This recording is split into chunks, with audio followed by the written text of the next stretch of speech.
ችግር የለውም። አሁን እናንተ የምትሏቸው ነገሮች በሉና የምትናገሩትን ነገር በሉና ከአድማጭ ተመልካች ለእናንተ ያላቸውን ጥያቄ ወደ እናንተ ማደርስበት ይሆናል። ጥያቄ ብቻ ነው የምትጠይቁት የምትገቡ ሰዎች። ይህ የእነሱ ሰዓት ስለሆነ በውስጣቸው ያለውን ጥያቄ ትጠይቃላችሁ፣ ምላሹን አብረን እንሰማለን። ምላሻቸው ምንም ሆነ ምን ፍርዱን ለአድማጭ ተመልካች ነው የምንሰጠው። ለሙግት ለክርክር አይደለም። ሪኩዌስት ልካችሁ የምትገቡት ተከብረው አክብረው ነው የመጡ ሰዎች ስለሆኑ መምህራኖች ስለሆኑ በደንብ ማክበር ያስፈልጋል። ሰውን ማክበር ግዴታም ውዴታም መሆን አለበት የሚል እምነት አለኝ። እሺ፣ ይህን የማድረጉ ኃላፊነት ደግሞ የኔ ነው። የምትናገሩት ንግር አለ ወይስ ወደ ጥያቄ ልሂድ? በተነሱ ጉዳዮች ላይ ያላነሳ መባል አለበት። ለብርሃን የታደሰው አገልግሎት ድል ካለው እንዲናገር ቅድም ስላልተናገረ ለሱ ብሰጠው ብዬ ነው። ብርሃን መናገር የምፈልገው ነገር አለ ብትለው ነገር ካለ ቀጣዩ 8 ደቂቃ ያንተ ነው። ትንሽ ነገር ልናገርና ያው ወደ ጥያቄ ካላቸው ከጥያቄ ተነስተን ሞር ብናወራ የተሻለ ይሆናል። ምክንያቱም ያው ቅድም የተነሱ ሀሳቦች መደጋገም እንዳይሆን፣ ትልቁ ነገር ግን ቅድም ያልኩት ሀሳብ ላይ ትንሽ መጨመር የምፈልገው ነገር ምንድን ነው፣ እኛ እናድሳለን መታደስ አለበት ብለን የተነሳ ነው የኢትዮጵያ ኦርቶዶክስ ቤተክርስቲያንን ህንፃውን አይደለም ሰዎች ላይ ነው ስራ የምንሰራው። ይሄ በጣም ትኩረት ሊደረግበት ይገባል። ሰው በክርስቶስ ኢየሱስ፣ በነገራችን ላይ በክርስቶስ ኢየሱስ አምኖ የዘላለም ህይወት ማግኘት ማለት የፕሮቴስታንት አስተምሮ አይደለም፣ የኦርቶዶክስ ተዋህዶ አስተምሮ ነው። ኦርቶዶክስ ማለት ቀጥተኛ ነው እንል የለ እንዴ? ቀጥተኛ አስተምሮ እኮ ማለት መጽሐፍ ቅዱሳዊ አስተምሮ ማለት ነው። ሌላ የተለየ አስተምሮ የለም። ይሄን መጽሐፍ ቅዱሳዊ አስተምሮ ትውልዱ ወይም የኦርቶዶክስ ቤተክርስቲያን አማኝ እራሱ ኦርቶዶክስ የሆነ ወይም ቀጥተኛውን ነው መቀበለው ያለ ቀጥተኛውን የእግዚአብሔርን ቃል ተቀብሎ የዘላለምን ህይወት መካፈል አለበት ነው የኛ የተሐድሶ እንቅስቃሴያችን። ሌላ ነገር የለንም። አሁንም አስረግጬ የምናገረው ሌላ አጀንዳ ሌላ ፕሮግራም የለንም። አንዳንድ ጊዜ ምን ይባላል፣ ጦር ከፈታው ወሬ ፈታው የሚባል ነገር አለ። ያለ ስማችን ስም እየተሰጠን፣ ያለ ተግባራችን ተግባር እንደዚህ አድርገዋል፣ ያለ አስተምሯችንም አስተምሮ እየተሰጠ፣ ሌላ አስተምሮ የለንም። አስተምሯችን መጽሐፍ ቅዱሳዊ ነው። የኦርቶዶክስ ቤተክርስቲያንም እኮ አስተምሯ መጽሐፍ ቅዱስ ነበረ። አሁን ነበረ ነው እያልን ያለ ነው። የገቡባት ነገሮች አሉ። የገቡባት ነገሮች ደግሞ ይህ መጽሐፍ ቅዱሳዊ ስለሆኑ ይፈተሹ ይታዩ ነው እያልን ያለ ነው። በቃ ይሄ ደግሞ ጤነኛ ጥያቄ ነው። ማንም ሊጠይቀው የሚገባ፣ እኛንም መጠየቅ የሚፈልግ አካል አሁን መጠየቅ ይችላል። እኛም ለምንጠይቀው ደግሞ በትክክል ይመልሱልን የሚመልሱ ካሉ። ቤተክርስቲያኒቱ ብዙ መጽሐፍቶ አሁን አንድ በደንብ እንዲገባኝ የፈለግኩት ነገር ለምሳሌ ኢትዮጵያ ኦርቶዶክስ ተዋህዶ ቤተክርስቲያን አናስመረምርም አናሳይም ካሉስ አንፈልግም፣ ምን ታደርጋላችሁ እናንተ? ምንም አንድ ነገር እዚህ ጋር እኮ አሁን አስገድደን በፖሊስ አስይዘን ምናምን የምናደርገው ነገር የለም፣ እውነቱን ስንነጋገር። ምክንያቱም ምንም ነገር አናስመረምርም አናስፈትሽም ካሉ ምንም እንደረጉ፣ ግን ጥያቄን እያቀረብን ያለ ነው። ለጥያቄያችንም ደግሞ እኮ አሁን መልስ እየተሰጠን ነው። ምክንያቱም ይሄ በግልጽ በሚዲያ ላይ የተላለፈ ፕሮግራም ነው። ስለዚህ መጽሐፍቶቻችን ይፈተሹ ያሉት እኮ ሊቀን ጳጳስ እኮ ናቸው፣ ፓትርያርኩ ናቸው። ይፈተሹ መጽሐፍቶቻችን፣ ምን ችግር አለ? በቤተ ክርስቲያን ውስጥ እኮ 4 አይና የሚባሉ አባቶች አሉ አይደል? ሊቃውንት አሉ። ስለዚህ መርምራችሁ ልክ ያልሆነው ይጣራ፣ በእግዚአብሔር ቃል መርምሩልን ብለው ያቀረቡት ያው በሚዲያ ማንም እዚህ ያሉት እኮ አሁንም የገቡ ኦርቶዶክሳውያን አሉ አይደል ውስጥ። ይህንን ቢኒያም ቢሆን ያውቃሉ እኮ ፊት ለፊት ነው የተነገረው አይደል እንዴ? ሌሎችም በዚህ የሚከታተሉ ያውቃሉ። ይፈተሽ የተባለ ነው። የእኛም ጥያቄ ይፈተሽ ይታይ ነው። ቤተክርስቲያናችን አትሰደብ። ለምሳሌ እንደዚህ የሰው ስርዓትና የሰው አስተምሮ እየተጨመረባት አትሰደብ ነው። እኛ እኮ ቤተክርስቲያናችን በክፉ ስትነሳ ይሄንን እንዲቀበሉን ብለን አይደለም፣ በህያው አምላክ ፊት ነው የምናገረው። የቤተክርስቲያናችን ነገር ያመናል። በቃ ልክ ያለው ነገር ታድሶ ተለውጦ ተስተካክሎ አብረን እናምልክ ነው እያልን ያለ ነው። ስለዚህ ልክ ያልሆነ ነገር ስትተች እኮ የሚያመን እኛም ጭምር ነን። ቤተክርስቲያኒቱም አባቶች እኮ አሁን ይስተካከል እያሉ ነው። ስለዚህ እምቢ የሚባልበት ነገር አይደለም። እውነት ስለሆነ መልሱን እየሰጡን ነው። እኛ ይሄ ነው እሱ አንድ ነገር ነው። ደግሞ እምቢ ካሉ ደግሞ የተለየ ነገር ካለ አናስገድድም። እሱን እኮ ነው አሁን ማወቅ ለምሳሌ አሁን እኔ በዓለም ያለው ሰው ነኝ። በፖለቲካ ውስጥ ነው ያለሁት። በመጀመሪያ ደረጃ መድረኬን አክብራችሁ ስለመጣችሁ ከልብ አመሰግናለሁ። መንፈሳዊ ሰዎች ናችሁ። ግን አንድ የሚገባኝን ጥያቄ ልጠይቅ። ለምሳሌ አሁን በመንፈሳዊ ዓለም ያሉ ሰዎች ለምሳሌ በፕሮቴስታንቱ ብትሄድ አንድ ቤተክርስቲያን አሰራሯ ካልጣመው ይሄ ትክክለኛ ቤተክርስቲያን አይደለም፣ ትክክለኛ ራዕይ አይደለም ብሎ የራሳቸውን እልፍ ብሎ ይቆፍራሉ። ከዛ በዛ ራዕይ የራዕይ ተከታይ ሁኑ ሲሉ ሰማለሁ ብዙ ጊዜ። በዛ ሰውዬ ራዕይ ወይም ደግሞ በዛ በተሰበሰቡ ሽማግሌዎች ራዕይ የተስማሙ ሰዎች ይሄዳሉ። አሁን እናንተ ደግሞ ያላችሁት ልክ ይህን ፈለግ ለምን አትከተሉም ነው። ለምሳሌ እንዲህ እዚህ ሁሉ ትንቅንቁ እስከምትገቡ እናንተ ትክክል ናችሁ ብላችሁ የምታስቡትን ይዛችሁ ለምን አትቀጥሉም? ኢትዮጵያ ኦርቶዶክስ ተዋሕዶ ቤተክርስቲያን ስዕላትን፣ ገድላትን፣ ሌሎችንም ኪፕ አደርጋችኋለሁ፣ እፈልጋችኋለሁ፣ ምዕመኖቼም ይፈልጓታል፣ አስተምርበታለሁ ካለች እናንተ ትክክል አይደለም ካላችሁ ትክክል ነው ብላችሁ የምታስቡትን ይዛችሁ እልፍ ብላችሁ ለምን ሌላ አትቆፍሩም ነው። ልክ ነህ ቴዲዬ። አሁን ይኸውልህ እኛ መርሃችን ሁል ጊዜ እግዚአብሔር ቃል ነው መርህ የምናደርገው የሰው ስርዓትን አይደለም፣ ህግና ደንብን አለ። እንደ መንፈሳዊ ሰው የእግዚአብሔርን ቃል መርህ አድርገን ነው። ጌታችን መድኃኒታችን ኢየሱስ ክርስቶስ እኮ ወደዚህ ምድር ላይ መጥቶ አስተምሮን ገፍተውታል አይደል? ፈሪሳውያን የቤተ ክህነት ሰዎች እኮ ተቃውሞታል። ግን ስለተቃወሙት ብቻ እሱ እውነትን ከመግለጥ ወደኋላ አላለም። ሐዋርያቶችንም ስትመለከት እኮ ሁለተኛ በዚህ ስምም ተብለዋል። ከዛው ከበር ተገርፈው ሲወጡ ያንን ነው የሚናገሩት። አንዳንድ ጊዜ አለመናገር አትችልም፣ እውነትን አለመናገር አትችልም። እንዳልከው ደግሞ ለምን ፎቀቅ ብላችሁ ወይም ጉድጓድ ቆፍራችሁ አስተምሯችሁን አትቀጥሉም ላልከው ደግሞ በመሰረቱ ይቻላል። በጣም ቀላል ነው። ምክንያቱም እዚህ በጣም ስለተመቸን ስለደላን ስለበላን ስለጠጣን አይደለም። በመከራ ውስጥ ታስረን ተገርፈን ተወቅጠን በቃ ያልሆነ ያልደረሰብን መከራ የለም። ኢቭን ልጆቻችን፣ ቤተሰብ፣ ትዳራችን ላይ ሁሉ ብዙ ቻሌንጅ እስኪሆን ድረስ ይህ ሁሉ ነገር ሲደርስብን እኛ እዚህ ቤተክርስቲያን ላይ ወንድሞች፣ እህቶች፣ ዘመዶች፣ ጓደኞች ብዙ የምናውቃቸው ሰዎች አሉ። ጳውሎስ እኮ በሮሜ ምዕራፍ 9 ላይ ብዙ ሐዘንና የማያቋርጥ ጭንቀት በልቤ አለ፣ ስለ እውነትን እናገራለሁ አልዋሽም ያለው ስለ እስራኤላን ስለ ወገኖቹ ነው። ምክንያቱም ኪዳኑ የሕግ መሰጠቱ አባቶች ሁሉ የሱ ሆነው ግን ስለ ክርስቶስ ያላቸው አመለካከት ልክ አልነበረም። ስለዚህ ስለነሱ ጋደላለሁ፣ ስለነሱ እውነትን ለናገር ሌት ተቀን ተጋለው ቀን አለው ሲል ታያለህ። ስለዚህ ውስጣችን እዛችሁ ቤተክርስቲያን ውስጥ ስላደግን ከሷ ስለበላን ስለጠጣን ስለተማርን የገባንን እውነት እዚህ ቤተክርስቲያን ላይ ልክ አይደለም የምንለው ነገር ንጹህ ሆናለን ማየት እንፈልጋለን። ማንም እናቱ እኮ ንጹህ ብትሆንለት ወይም ቤቱ ንጹህ ቢሆን የሚጠላ ሰው የለም። በዚህ ቅናት ነው እኛ ስለዚህ ቤተክርስቲያን እንትን እያልን ያለው እንጂ ቤተክርስቲያኑን የማንቋሸሽ፣ ቤተክርስቲያኑን የሚያዋረድ፣ ቤተክርስቲያኑን የሆነ ነገር ስዕል የመሳል ጉዳይም አይደለም። እውነት በእግዚአብሔር ፊት ለመናገር ይሄ የልብ ፍቅር ስላለን ነው ለዚህ ቤተክርስቲያን ወደዚህ ነገር ውስጥ መላቀቅ ያልቻልነው። እውነቱን ስነግር እንጂ ሌላ ምንም አጀንዳ የለንም። እሺ ቴንክ ዩ ብራን፣ ከልብ አመሰግናለሁ። ሌላ ወደ ጥያቄዎች ከማለፌ በፊት ኢዮብ ከእናንተ ወገን ነው ወይስ አይደለም? ኢዮብ አይደለም? እሺ ሁላችሁ ሰላም ብያለሁ። ኦርቶዶክስ ነኝ። እሺ ኦርቶዶክስ ኦኬ። ካሁን በኋላ ለጥያቄ ምንድነው የማደርገው? ባክ ኤንድ ፎርዝ አልፈቅድም፣ መመላለስ ማለት ነው። ህዝብ ይፈርዳል። እናንተ አለን የምትሉትን ነገር ወይም ደግሞ የመዘገባችሁትን ጥያቄ ለነሱ መድረኩ የነሱ ስለሆነ ባለፈው ጊዜ የኢትዮጵያ ኦርቶዶክስ ተዋሕዶ ቤተክርስቲያን መምህራኖች ነበር፣ የነ ቢንያሚን መዝሙር ያሬድ ነበር። አሁን ጥያቄ ትጠይቋቸዋላችሁ፣ የሚመልሱትን አብረን እንሰማለን። እንዴት መለሱ፣ ምን ተጠየቁ፣ ምን መለሱ፣ ህዝብ ይፈርዳል። ስለዚህ ፍርዱን ለህዝብ እንተዋለን። የመጀመሪያውን ጥያቄ እንዲጠይቅ ማደርገው ጨረሳችሁ? በመጀመሪያ እናንተ ጨረሳችሁ የምትሉት ነገር የለም? ሀብትሽ እኛ በጥያቄዎች ይምጡና በጣም ብዙ ሀሳቦችን ልናብራራ እንችላለን። እዚህ ጋር ግን ጥያቄዎች ይምጡና በጥያቄዎቹ ላይ መነጋገር ቢቻል በጣም ጥሩ ነው ብዬ አስባለሁ። ምልስ ጤናማ በሆነ መንገድ መወያየት እንችላለን። አሁንም ግን ቅድም እየጻፉልኝ ነበርና መርጌታ ጽጌ ቢነግሯቸውና መርጌታቸው ቢገቡ በዚህ ሀሳብ ላይ የበለጠ ውይይቱን ባላንስ ያደርገዋል ብዬ አስባለሁ እና እንደገና እድል ቢሰጣቸው ከተቻለ እዚህ አካባቢ ላይ ካሉ ብናስገባቸውና አንድ 5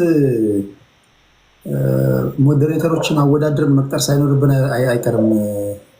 ሞዴሬተር እጥረት አለ። እኔ ጋ 2 ሰዎች ብቻ ናቸው ያሉት እና እነሱ ደግሞ ቢዚ ሊሆኑ ይችላሉ። ስማቸው አንዳንድ ቁጥር ይጻፉልኝና እኔ አስገባላለሁ። ንገረኝና ቴዲ። እሺ ለመዝሙር የልስጠውና እሱ ቲክቶኩን በደንብ እንትን ስለሚለው አለኝ ሞዴሬተር እኮ።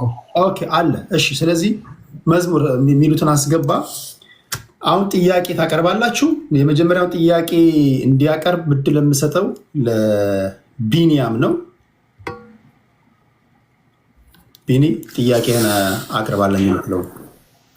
እሺ በመጀመሪያ ቴዲዬን ከልብ ነው የማመሰግነው እንዲህ አይነት እድል ስለከፈትክልን ከልብ እናመሰግናለን። አንተም እውነትን ፍለጋ ላይ ስላለ እየመረመርክ ስላለ እንዲህ አይነት እድል ስለከፈትክልን እናመሰግናለን። የመጀመሪያ አስምረን የምንናገረው ነገር ጥያቄ እንደ ጥያቄ የምናነሳው እንኳን እነዚህ ወንድሞች ብፁዕ ቅዱስ አቡነ ማትያስ የኢትዮጵያ ኦርቶዶክስ ተዋሕዶ ፓትርያርክ ቤተ ክርስቲያንን ማደስ አይችሉም። ቤተ ክርስቲያን ምንም የሚታደስ ነገር የላት። ቅዱስ ሲኖዶስም ቤተ ክርስቲያንን ማደስ አይችልም። ለምን?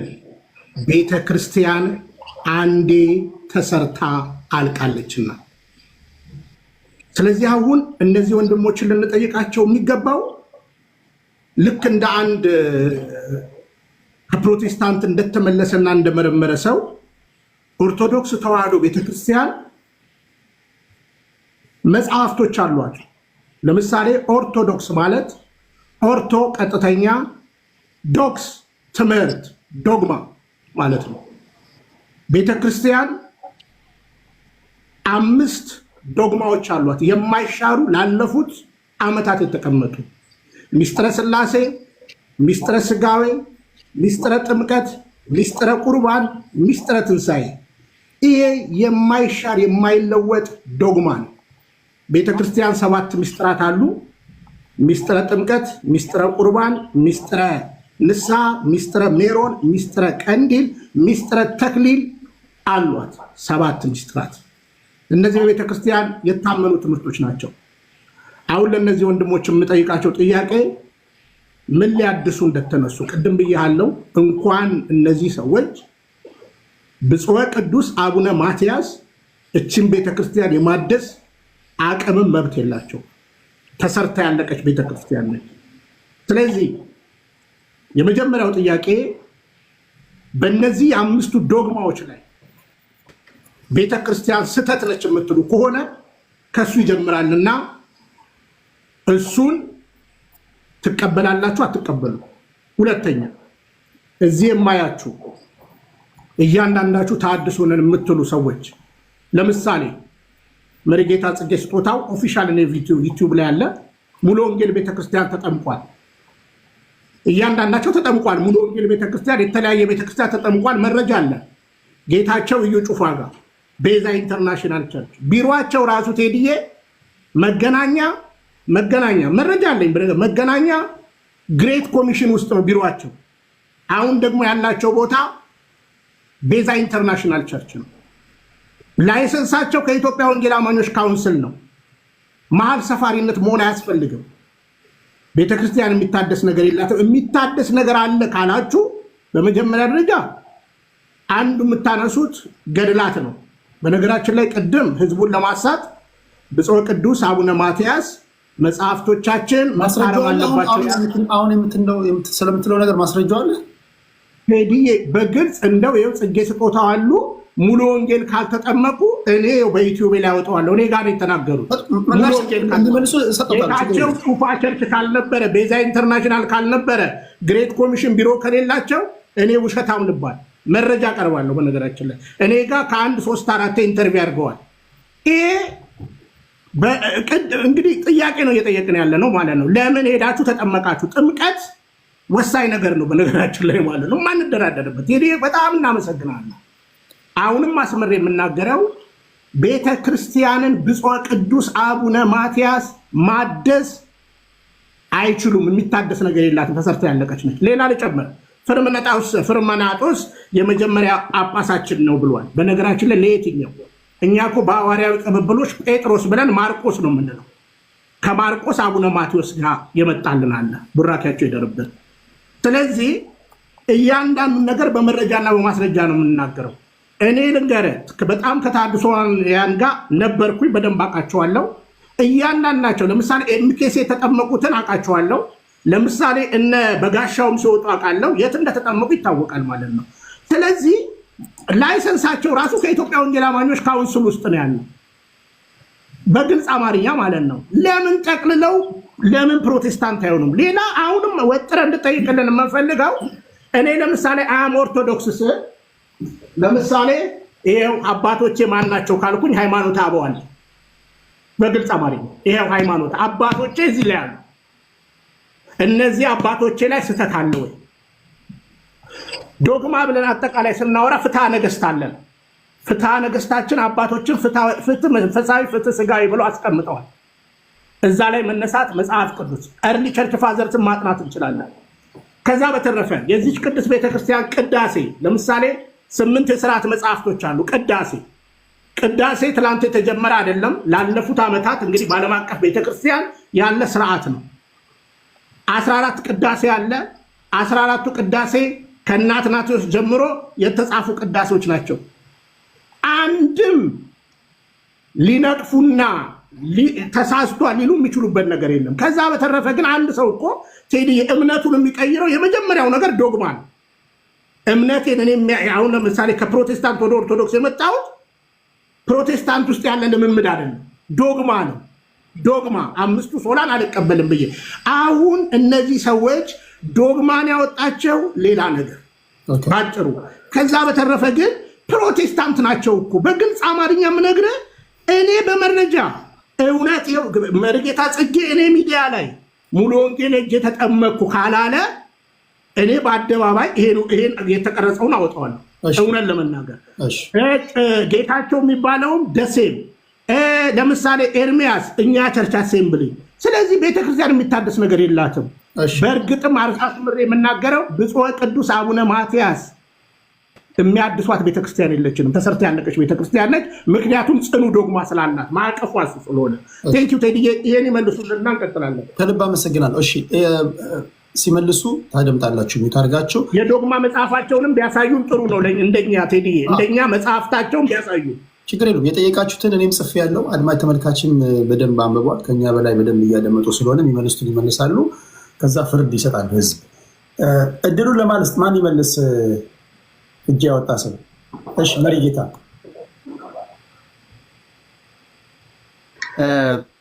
በቀጥታ የሚሆን በተዘዋዋሪ በዋናነት እኔን የሚመለከት ነገር ደጋግሞ ተሰምቷል። በዚህ ጉዳይ ላይ ስለ ራሴም የታደሰች ተሰርታ ያለቀች ቤተክርስቲያን ናት፣ አትታደስም፣ አቡነ ማትያስም ማደስ አይችሉም ስለተባሉት ስለ ሁለት ነገሮች ብቻ እናገራለሁ። መጀመሪያ በዚህ ጉባኤ የሚከታተል ልዑል እግዚአብሔር ሰማይና ምድርን የፈጠረ ሕያው አምላክ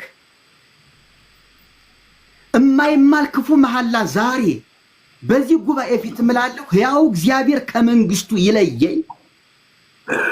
ሙሉ ወንጌል ሂጄ ተጠምቄ እንደሆነ የትም ቸርች ተጠምቄ እንደሆነ ማንም ፓስተር በላይ ላይ ውሃ ደፍቶ እንደሆነ ሕያው እግዚአብሔር ከመንግስቱ ይለየኝ።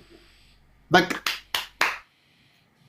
ፓስተር ወንድማችን ብንያም ጽጌ ተጠምቋል ማስረጃ አለኝ ካለ እንዲያው ይላከኝ። እኔ ሂጄ እግዚአብሔር ምስክሬ ነው። እኔ ሂጄ ሙሉ ወንጌል ቸርቹን የት ቸርች ሙሉ ወንጌል ቀጠና 2 ወይ የት ቸርች እንደሆነ ይንገረኝና ከዚህ በፊትም መርጌታ ጽጌ የኤችአይቪ በሽተኛ ነው ከባለቤቱ ጋራ የእድሜ ልክ ማራዘሚያ መድኃኒት እየወሰደ ነው ለኔ ነግሮኛል ብሎኛል። ያው እግዚአብሔር ምስክሬ ነው። ጤነኛ መሆኔን በሽታ እንደሌለብኝ ከመደብደቤ በስተቀር ሂጄ ተመርምሬ ወረቀቱን አሳይቻለሁ። ጊዜ እንዳይፈጅ እንጂ ወረቀቱ ከዚህ ውስጥ ከዶክሜንቴ ጋር አብሮ ተቀምጧል። እንዲህ አይነት የለብኝም ቢኖርብኝም ጽጌ ነግሮኛል ብሎ ነው ይህ ብንያም የተናገረና እግዚአብሔር ምስክሬ ነው። ደግሜ ደጋግሜ የምላለሁኝ እንዲህ አይነት ነገር በህይወቴ የለም። ስለዚህ ቢሮአቸው ማነው ስሙ ግሬት ኮሚሽን ነው። አሁን ደግሞ ቤዛ ኢንተርናሽናል ቸርች ሂደዋል። አዎ እውነት ነው። ምንም ሳንቲም የለንማ። እባካችሁ ትርፍ ቦታ ካላችሁ፣ ትርፍ ክፍት ቦታ ካላችሁ እባካችሁ አጣባችሁ ስጡን፣ የሆነ እግዚአብሔር የሆነ ቦታ እስኪሰጠን ድረስ ብለን ከግሬት ኮሚሽን 30 ሺህ ብር ተከራይተን ስንኖር 60 ሺህ ብር እጥፍ ሲያደርጉብን ኪራይ ጨመረ ሲሉ ለምነን እንደገና ተሯሩጠን ቤዛ ኢንተርናሽናል ቸርች ሄደን አንደርግራውንድ መኪና ከሚያስቀምጡበት ቦታ አንደርግራውንድ ከዚያ ነው ሂደን ተቀርቅረን ያለ ነው እየኖርን ያለ ነው። ይሄ አይካድም። እርዳታ ቢሰጡን ገንዘብ እንቀበላለን፣ ግን የነሱ ቅጥረኞች አይደለንም። ለወንጌላችን አገልግሎት ነው። ከዚህ ውጪ የነሱን ዓላማ ለማስፈጸም እኛ ገንዘብ ከማንም አንቀበል። መተው ነበረ ደግሞ ዓላማችን ይሄው፣ ራእያችን ይሄው፣ ይሄን ያህል ገንዘብ የቦታ ገዝተን መኪና ገዝተን እንስጣችሁ፣ በዚህ አገልግሎት ተንቀሳቀሱ ብለው ፕሮፎርማ የሆነ ነገር ዶክሜንት የአገልግሎት ማኑዋል ሰጥተውን ነበረ። አንፈልግም፣ ገንዘባችሁም እናንተም እዚያው ቅሩብን አንፈልግም ብለን የተለያየና የተቆራረጥናቸው በርካታ ከውጭ ሀገር የመጡ ፕሮቴስታንቶች አሉ። እግዚአብሔር ምስክሬ ነው። ስለዚህ ወንድማችን ብንያም እንዲያው ይሄንን ውሸት ባይደጋግመው እንግዲህ አሁን መረጃው አለ ነው ያለ። መረጃውን እንዲያው እንደገና ብትቀጥረን ከፈለክ ወንድማችን ብንያም መረጃውን የመርጌታ ጽጌን መረጃ ይዘናና ጽጌም ራሱ ሂዶ እንዲጠመቅ ማነው ምንድነው የሚባለው ሂዶ እንዲያረጋግጥ እኔ ራሴ እጄ ማረጋገጥ ፈልጋለሁ። ቀኑን ወሩን ቢነግረኝ ወይም ደግሞ አንተ ጊዜ ከሰጠኝ 2 እና 3 ፓስተሮችን አምጥቼ ጽጌ የሚባል ሰው አናውቅም እንደሚሉ አምጥቼ እዚህ አስመሰክራለሁ። ምንም ችግር የለብኝም። እኔ ምን ያስዋሽኝ? ሙሉ ወንጌል ተጠምቄ ነው እንዴ ኦርቶዶክስ ስራ ያለኝ ብዬ እዚህ ምዘባርቀው እንዴ? ከዚያ ቸርች ለምን እዚያው ሰጥም ያልቀርም? ለምን እዚያው አላገለግልም? እንዲህ አይነት ቀልድ አልቀልድም በህይወቴ። ስለዚህ ይሄ ነው። ሁለተኛ ነገሩ ግን ቤተክርስቲያኒቱ ተሰርታ ያለቀች ናት፣ አትታደስም። አቡነ ማትያስም ማደስ አይችሉም። ታዲያ ማደስ የማይችሉትን ነው እንደዚያ ኒቅያ ጉባኤ ተብሎ ብሔራዊ ስብሰባ ተደርጎ ሊቃውንት እኮ ተሰብስበው እኛ ባቀረብነው ጥያቄ የገድላትና የድርሳናት ችግር አለ ብለን ቤተክርስቲያኒቱን በሞገትናት ባፋጠጥናት እንዴ በአንድ ዓመት ውስጥ እኮ አቡነ ማትያስ ሪፖርት ሲያቀርቡ 5 ሚሊዮን ኦርቶዶክስን አጥተናል ሂደውብናል ብለው እኮ ሪፖርት ካቀረቡ በኋላ ነው ቤተክርስቲያኒቱ ገድላትን ድርሳናትን ማረም አለባት ተብሎ ሊቃውንት ተሰይሞ እንዲታረሙ የተደረገው። ስለዚህ ገድላቱ ድርሳና ዶግማ አይታረምም። አዎ ሥላሴ አብ ወልድ መንፈስ ቅዱስ 3 አካላት አንድ አምላክ ነው። ነገር ግን ሥላሴ በአንሰዋል 4 እናርጋቸው፣ በስተዋል 2 እናርጋቸው የሚል ዶግማ የለም። ኢየሱስ ክርስቶስ ፍጹም ሰውነቱ ፍጹም አምላክነቱ አይካድም። ድንግል ማርያም የጌታችን እናት መሆኑ አይካድም። ፍጹም ቤዛ መሆኑ አይካድም። ይሄ ዶግማ ነው። መንፈስ ቅዱስ አምላክ ነው፣ ሕይወትን የሚሰጥ ከአብ ከወልድ ጋር እኩል የሆነ የፈጠረ እውነት ነው፣ ዶግማ ነው። መላእክት መናፍስት ናቸው፣ ከእግዚአብሔር ወደ ሰው የሚላላኩ እግዚአብሔርን የሚያገለግሉ ዶግማ ነው። መጽሐፍ ቅዱስ ያለው ሁሉ ዶግማ ነው። ነገር ግን ይሄ መጽሐፍ ቅዱስ ካለው ውጪ ፈጣሪ እግዚአብሔር ብቻ ነው፣ ሰማይና ምድርን የፈጠረ ሕያው አምላክ ብቻ ነው የሚለው መጽሐፍ ቅዱስ ተክዶ ንዑንስ ግርላኪ ለማርያም ለዘገብረት ብርሃናት አበይተ ባሕቲታ ታላላቅ ብርሃናትን ብቻዋን ለፈጠረች ለድንግል ማርያም ኑ እንስገድላት ለእርሷ የምንገዛ የሚለው መጽሐፈ ዚቅ የት ይወድቅ? ተሰርታ አልቃለች እንዴ? እና በተሰርታ ባለቀች ቤተክርስቲያን ምናምንቲ አይገባም ማለት ነው? ተሰርተው ያለቁ የእስያ አብያተ ክርስቲያናት ምን ያህል ርቀት ሂደው ነው እንደዚያ ተንኮታኩተው የወደቁት? የበለዓም ጥንቆላ የኤልዛቤል ግልሙትና የወደቀባቸው ምን ያህል ርቀው ሄደው ተሰርተው አልቀው አይደል አልነበረም እንዴ? በሐዋርያት ቤተክርስቲያን ተሰርቶ ያለቀ ቤተክርስቲያን አልነበረም እንዴ? የቆሮንቶስ ቤተክርስቲያን ተሰርታ ያለቀች አልነበረም እንዴ? የገላትያ ቤተክርስቲያን ተሰርታ ያለቀች አልነበረም እንዴ? በራሱ በጳውሎስ ዘመን አይደለም እንዴ ችግር በችግር የተጥለቀለቀው? እንዴት ችግር አይጋም ተሰርታ አልቃለች ተብሎ ዝም ብሎ ይታያል? ብቻዋን ታላላቅ ብርሃናትን ለፈጠረች ለድንግል ማርያም እኮ ነው ያለው ይሄ መጽሐፈ ዚቅ። በዜማ እኮ ነው የተማርነው በግዕዝ በዝል ባራራይ ንዚያኑ ዘመርቆሪ ወሲሩ ተትትና ወይዋተ ዘሰቀል ወለ ሰማይ ከመቀመር ዛሰርገዋ ለምድር በስነ ጽጌያት ይሄ መጽሐፍ እኮ ነው እንደዚህ የሚለው። የመርቆሪዎስን ምሕረቱን ቸርነቱን ኑ እንናገር። እሱ ታላላቅ ብርሃናትን የፈጠረ ምድርን በአበቦች ያስጌጠ ለሰው ልጆች በመስቀል ላይ የተሰቀለ ተብሎ እኮ የተዘመረ ለፍጡር እኮ ነው። እንዴት እንዲህ ይባላል? እኔ ይህንን ለማታውቅ ሰውዬ መልስ መስጠት በእርግጥ ትንሽ ላያግባባን ይችላል። ይህንን ሙያ ያላቸው የተማሩ ሰዎች ሲመጡ ግን ብንነጋገርና እንዲያው ከዜማው ጋር አብረን ብናዜመው ደስ ይለኝ ነበረ። ግን ወንድሜ ብንያም እግዚአብሔር በሚያውቀው አንተ አሁን ውጭ ሀገር ነው ያለው ኢትዮጵያ የመምጣት እድል ቢኖርህ ግን ይሄንን ጉድ ፍርጥርጥ አድርገህ እጄን ይዘህ ማንቁርቴን ይዘህ ሙሉ ወንጌል ታዋርደኝና ገመኔን ታፈርጠው ነበረ። ቢሆን ጥሩ ነበር። አሁንም ቢሆን እድሉ ካለ ታደርገዋለህ። አድርገው። ደግሞ ናፍቀዋለሁ። ውርደቴን ዛሬ ባንተ ፊት ማየት እፈልጋለሁ። አመሰግናለሁ። እሺ፣ ሌላው የተነሳ ጥያቄ ከሞላ ጎደል አሁን ምንድነው? ቆይ ህዝብ ሰምቷል። ቢኒያም የተናገረውን ሰምታችኋል። እሳቸው የተናገሩትን መልስ ሰምታችኋል። እዚህ ውስጥ የተለያዩ አይነት የዩቲዩብ ሰዎች አላችሁ፣ ላይቭ የምታስተላልፉ አላችሁ፣ ቆርጦ ቀጥሎች አላችሁ፣ ኤዲት የምታደርጉ በኤዲቲንግ የተካናችሁ አላችሁ። የቢኒያምን ንግግርና የእሳቸውን ንግግር እንዲሁም ደግሞ ቢኒያም ደግሞ የምታሳየው ቪዲዮ ካለ አያይዛችሁ ለጥፉና እኔንም ታጋርጉኝ። ህዝብም ደግሞ ያንን ነገር ያያል። ቢኒያም አሁን ማስረጃውን አሁን ማምጣት እችላለሁ ካለ ዞሮ ሲመጣ ለሌሎች እድል ስጥና ታሳያለህ። ችግር የለውም። ወደ አንተ እመጣለሁ። እስከዛ አንድ ጊዜ እሳቸው ሀሳብ ላይ ጥቂት ነገር ለመጨመር ነው። እመጣለሁ፣ ወደ አንተ እመጣለሁ። ለእነሱ የተነሳውን ጥያቄ ይመልሱና እመጣለሁ። ቢኒያም ወደ አንተ። እሺ፣ እንግዲህ አመሰግናለሁ። እኔ ወንድማችን ቢኒያም በተናገረው አንድ እንደው ምናልባት ዝርዝር ነገር የተናገረው ነገር አለ። ግን አንድ ነገር አንዳንዴ ዘመኑ የመረጃ ስለሆነ የማስረጃ ስለሆነ አንዳንድ የምንናገራቸው ነገሮች እውነት ነው ብለን እንኳን ብንል በብዙ እውነቶች መካከል አንድ ውሸት እንኳን ብንናገር አለን ብለን የምንለውን እውነት ራሱ ቅቡልነቱን ያሳጣናል።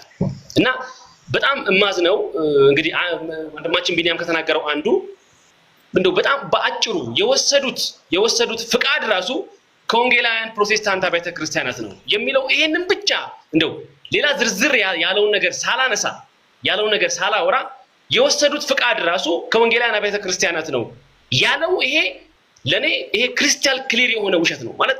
በዚህ ጉዳይ ላይ መተማመን ያልቻለን ሰዎች እንዴት ስነ መለኮታዊ ጉዳዮች ላይ ልንወያይ ልንመካከር እንችላለን? ይሄንን ፍቃዳችንን የምናገለግልበት የአገልግሎት ፍቃዳችን ከየት እንደወጣ ዛሬ ብቻ ሳይሆን በፈለጉት ሁኔታ ላይ ማስረጃችንን ልናቀርብ የምንችልበት ብዙ ግልጽ የሆነ ሁኔታ ስላለ ይሄን ላብራራ እችላለሁ። እኔ ይሄንን ለእሳቸውም ለወንድሜ ቢኒያምም ለሚመለከቱን ሰዎችም አሳይመንት አድርጌ የለፈው።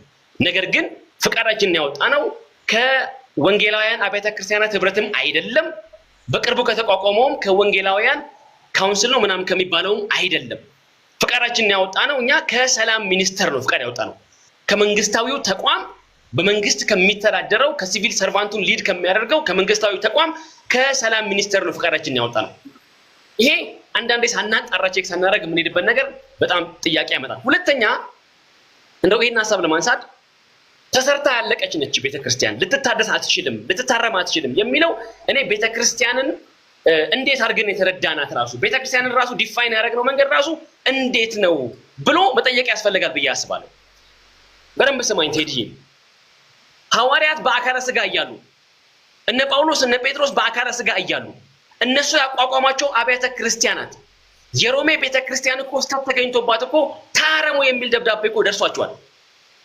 የገላትያ ቤተክርስቲያን እኮ ከሐዋርያት ትምህርት ጎለው በተገኙበት ሰዓት እኮ እና ሐዋርያው ቅዱስ ጳውሎስ እኮ ደብዳቤ ጽፈውላቸዋል። የቆሮንቶስ ቤተክርስቲያን በጸጋ የተጠቀለቀችው የቆሮንቶስ ቤተክርስቲያን ጸጋ እንደ ወንዝ ይፈስባት የነበረችው የቆሮንቶስ ቤተክርስቲያን ሐዋርያው ቅዱስ ጳውሎስ ደብዳቤ የጻፈላቸው የቆሮንቶስ ቤተክርስቲያን ውስጥ እኮ በዓለማውያን ዘንድ እንኳን የማይገኝ ነውር እኮ ተገኝቷል። ምን ማለት ነው? ቤተክርስቲያን ተሰርታ አልቃለች ማለት ምን ማለት ነው? ተሰርታ አልቃለችና ተሐድሶ ማድረግ አያስፈልጋትም ብሎ ማለት ምን ማለት ነው? በገና ሐዋርያት በአካለ ሥጋ እያሉ ይሄንን ዓለም እንኳን ተለይተው ሳይሄዱ እንደዚህ ያለ ኑፋቄ ከተገኘባቸው ይልቁንም በረጅም ዘመን ህላዊያችን በረጅም ዘመን የመውጣት የመውረድ ታሪካችን በረጅም ዘመን ባስተናገድናቸው ብዙ ጣውረዶች ውስጥ ያለፈች የኛ ቤተክርስቲያን ትምርቷን፣ ስርዓቷን፣ ወጓን፣ ስነ መለኮታዊ እሴቶቿን፣ ብያኔዎቿን እንደ እግዚአብሔር ቃል አትፈትሽም፣ ህጸት የለባትም፣ ሙሉ በኩል ይሄ ነች ብሎ መናገር አንድም ቤተክርስቲያኒቱን አለማወቅ ነው፣ ሁለትም ከነስተቷ እንድትጠፋ የመፍረድ ብያኔ ነው ብዬ ነው የምወስደው እኔ። ብንወዳትስ እንድትታረም እናደርጋታለን። ብንወዳትስ እድፏ ቆሻሻዋ ከውጭ የገቡባት እውነተኛ ትምህርቷን ያበላሹባት ነገሮች እንዲስተካከሉ እናደርጋለን እንጂ ምንም የለብሽም እያለን ስተት የለብሽም እያለን እየሸነገልናት ወደ ውድቀት አንመራትም ነበር። በጣም ቀላል ሎጂክ ላስቀምጥልን፣ ኑሜሪክ ላስቀምጥልን። አይ ቲንክ የዛሬ 2-3 ዓመት አካባቢ ይመስለኛል ቅዱስ ፓትርያርኩ በአንድ ውይይት ላይ በአንድ ስብሰባ ላይ የተናገሩት አንድ ነገር አለ። ባለፉት ይሄን ዳታ ስለሆነ ምናልባት ጊዜው ሲመጣ ላቀርብ እችላለሁ። ምንም ግልጽ ነው፣ እሳቸው የተናገሩት ነው። ባለፉት 10 ዓመታት 10 ሚሊዮን ወንድሞች ኦርቶዶክሳውያን ወደ ሌሎች እምነቶች ገብተውብናል ብለው አባታችን ተናግረዋል። ይሄ የኑሜሪክ ጉዳይ ነው ወይ? አንድም እንዲህ ማለታቸው ነው፣ አንድም እንዲህ ማለታቸው ነው ብለን በአንድም ተፈታቴ ካልሄድን በስተቀር በሚታይ ቁጥር ከዚህ ቀደም አንድ ነገር አንድ አባባል ነበር። ከአንድ ጎጆ ላይ አንዲት ሰበዝ ብትመዘዝ ቤቷ አያፈስም የሚል አባባል ነበር። ብትወጡም ግድ የለንም፣ 5 ሰውም 10 ሰውም 20 ሰውም ቢወጣ ግድ የለንም የሚሉ አባባሎች ነበሩ። አሁን ግን ከቤተ ክርስቲያን አንዲት ሰበዝ ሳይሆን የተመዘዘ ያለው ብዙ ህዝብ ከቤተ ክርስቲያን እዩ የምናየው ነገር ነው። በዓላቶቻችንን አድምቆ ሲወጣ ስናይ፣ የበዓላት ቀኖች ላይ ህዝባችን ነጠላ ለብሶ የመላእክት ስብስብ መስሎ ሲወጣ ስናይ ምንም ምጸት እንደሌለብን በቁጥር ይሄን ሁሉ አዳራሽ የሞላው ከየት የመጣ ህዝብ ነው? የወንጌላውያንና ቤተ ክርስቲያን አዳራሽ ያጥለቀለቀው ከየት የመጣ ህዝብ ነው? እንደ ዝናብ ከሰማይ የወረደ ህዝብ ነው እንዴ? የኛው ህዝብ አይደለም እንዴ? ወንጌል እንግሮ ሲገባ፣ ድነት እናሳየው ሲገባ፣ የእግዚአብሔርን ቃል እናስተምረው ሲገባ በዚህ ሊሄድ በሚገባው መንገድ ሊሄድ ባለመቻሉ የተነሳ እየሸሸ የወጣው የኛው ህዝብ አይደል ወይ? ይሄ በዚህ ልታይ ይገባል። ሁለተኛ አንድ ነገር ብቻ ተብዬ ልጨርስ ሐሳቤን። ቤተ ክርስቲያን ተሐድሶ ማድረግ የለባትም ብለን ስንል አሁን የተናገሩት ያለው አትታደስም፣ ራሷን ምንም በቃ ሙሉ በኩል ይሄ ነች ጨርሳለች፣ ምንም አይነት ስተት የለባትም። እንኳን እናንተ ቀርቶ ብዙ አባታችን አቡነ ማትያስ እንኳን ሊያድሷት አይችሉም ብሎ ወንድማችን ፓስተር ቢኒያም ሲናገሩ ሰምቻለሁ። እንግዲህ ቤተክርስቲያን ብለን ስንል ህንፃን እያሰብን ካልሆነ በስተቀር ቤተክርስቲያን ስንል ስለ ኮሌክቲቭ ህዝብ እያወራን ከሆነ ስለ አቅሌሽያ እያወራን ከሆነ ስለ ተሰባሰበው ህዝብ እያወራን ከሆነ በዚህ በተሰባሰበው ህዝብ ውስጥ ኃጢአት የለም ወይ መካከላችን? አይ ኃጢአት የለብንም ብለን ካልን ስህተት የለብንም ብለን ካልን ይሄ ሌላ ጥያቄ ነው የሚያስነሳው። ሁለተኛ የሐሰት ትምህርት አይገባም ወይ? የሐሰት ትምህርት ቤተክርስቲያንን አይፈትናትም ወይ? አይፈትሻትም ወይ? የሐሰት ትምህርት ቤተክርስቲያን ውስጥ ቢገኝ አይ ቤተክርስቲያን ታድሳ ጨርሳለችና መታደስ የለባትም ብለን ነው የምንቀመጠው? ወይንስ የሐሰት ትምህርት የሚባል ነገር ከሐዋርያት በኋላ ከጌታ ትምህርት በኋላ ከአበው ዘመን በኋላ ቀርቷል ወይ? የሐሰት ትምህርት የሰው ድካም የለም ወይ? የሰው የባህሪ ድካም የለም ወይ? የሰው የእይታ ድካም የለም ወይ? የሰው የአስተሳሰብ ድካም የለም ወይ? እነዚህ ነገሮች በቤተክርስቲያን አይገኙም ወይ? እነዚህ ነገሮች እያሉ ነው አናድስ የምንለው? የባህል ግፊቶች የሉም ወይ? ካልቸራል ግፊቶች የሉም ወይ? ክርስትናችን እየተቀየጠ አይደለም ወይ? ሲንክሪቲዝም የለም ወይ? ክርስትናችን ከብዙ እሴቶቻችን አንዱ የመሆን አዝማሚያ የታየበት አይደለም ወይ? ይሄ በቤተክርስቲያን አልተገኘም ወይ? ይሄ የለብንም ወይ? ሰማይ ላይ ነው ወይ ያለ ነው? አየር ላይ ነው ወይ ያለ ነው? እኛ ይሄ ብቻ አይደለም፣ ዘመኑ የሚያመጣቸው ፈተናዎች፣ የግሎባላይዜሽን ፈተናዎች፣ የሉል አቀፋዊነት ፈተናዎች፣ የቴክኖሎጂ ፈተናዎች፣ የእርስ በርስ የማህበራዊ ፈተናዎች፣ ኢኮኖሚያዊ፣ ማህበራዊ፣ ጂኦፖለቲካል ሲናሪዮ ራሱ ኢምፓክት አያመጣም ቤተክርስቲያን ላይ። እነዚህ ነገሮች እስካሉ ድረስ ቤተክርስቲያን የማያቋርጥ እርማትና ተሐድሶን እያደረገች ነው እስከ ጌታ ቀን ድረስ ራሷን የምታበቃው የምታዘጋጀው። ስለዚህ ተሐድሶ አያስፈልገኝም ጨርሻለሁ በቀቻለሁ ምትል ቤተክርስቲያን ካለች ሁሉ ነገር ያለቀ የባህል ግፊት የሌለባት የአሰር ትምህርት ፈተና የሌለባት የግሎባላይዜሽን ፈተና የሌለባት የሰዎች ድካም የባህሪ ድካም የእይታ ድካም የሌለባት ፍጽምትና ሙሉ በኩል ይሄ ህዝብ ሰብስባ ያለች ቤተክርስቲያን ካለች በርግጥ እሷ ተሐድሶ አያስፈልጋትም። ነገር ግን በምድር ያለች ቤተክርስቲያን በሰዎች ምልልስ ውስጥ ያለች ቤተክርስቲያን በማያቋርጥ እርማትና በማያቋርጥ እድሳት ውስጥ እንድታልፍ ስሪቷ ራሱ ያስገድዳታል። ስለዚህ ኮንሰፕቱ በራሱ እንሳ ሐሳቡ ታድሰን ማለት ታድሶ አያስፈልገንም ፍጹም ነን ምንም አይነት ስህተት የለብንም ጨርሰን ያለንን ብሎ ማለት ግን ራስን ግምት ውስጥ የሚጥል ሐሳብ ነውና በዛ ላይ እንደው ቢታይ ተገቢ ነው ብዬ አስባለሁ። እግዚአብሔር ያክብርልኝ። ታንኪዩ ከልብ አመሰግናለሁ። ተሐድሶ ባይረዝም ለአንተ ነው ጥያቄ። እሺ ምንድነው? እሺ ግልጽ ጥያቄ ማለት ነው። በደንብ እንድትሰራዳኝ የምፈልገው 2011 ተሰብስበን የኢትዮጵያ ወንጌል አማኞች ካውንስል እንደ አንድ ተሰብስበናል አይደለ? ከዛ በፊት ሁላችንም ሰላም ሚኒስቴር አካሄድ ነው ወይስ አካሄድ ነው። አየህ ምንድነው መሰለ አሁን እኛ ከሰላም ሚኒስቴር ነው እያሉ ከሆነ ላይሰንሳቸው አጭር ነገር ስለሆነ የኔም ላይሰንስ እዚህ ጋር ስላለ ላይሰንሳቸውን አውጥተው ይሄው አሁንም ሰላም ሚኒስቴር ነው የምናድሰው ብለው ያሳዩን። ሁለተኛ እሺ ዞረ ተሰጠኛለህ? ችግር የለም። ምናልባት አካሄድ ላይ አስተያየት መስጠት ይቻላል? እሺ ይሁዳ አካሄድ።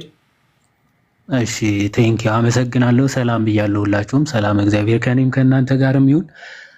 አካሄዱ እኔ እንደሚመስለኝ አይ ቲንክ ስለ ተሐድሶ ሊያብራሩ የመጡ ነው የሚመስለኝ እና እኛም በተሐድሶ ላይ ያለንን ጥያቄ ለመጠየቅ ይመስለኛል የገባ ነው። አሁን ግን አቮይዲንግ ዘ ኢሹ ፋላሲ ሞር እየተሰራ ነው። ምክንያቱም የተጠየቀው እነዚህ ነገሮች ትቀበላላችሁ ወይ እንደ ተሐድሶ ሲባል ቤተክርስቲያኒቱ እንዲሆነች የሚል ማብራሪያ ነው እየተሰጠ ያለውና እምነታችሁን ክፈቱ እንጂ አብራሩልን እንጂ የተጠየቃችሁት አምስቱ አዕማደ ምስጢር ቤተክርስቲያኒቷ አሁን የማይታደስ የማይቀየር እምነቷ ነው አለ ቢኒ ሲጠይቅ።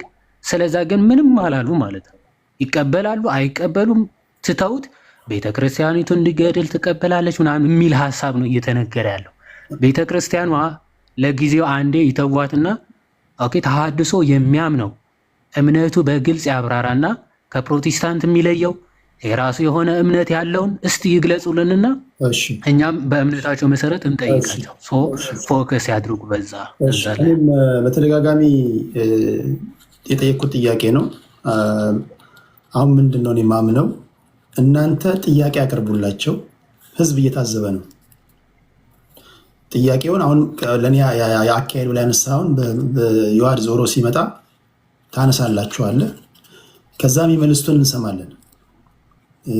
ምንም ላደርግ አልችልም፣ ማስጨነቅ ማስገደድ አንችልም። ህዝብ ግን ይፈርዳል።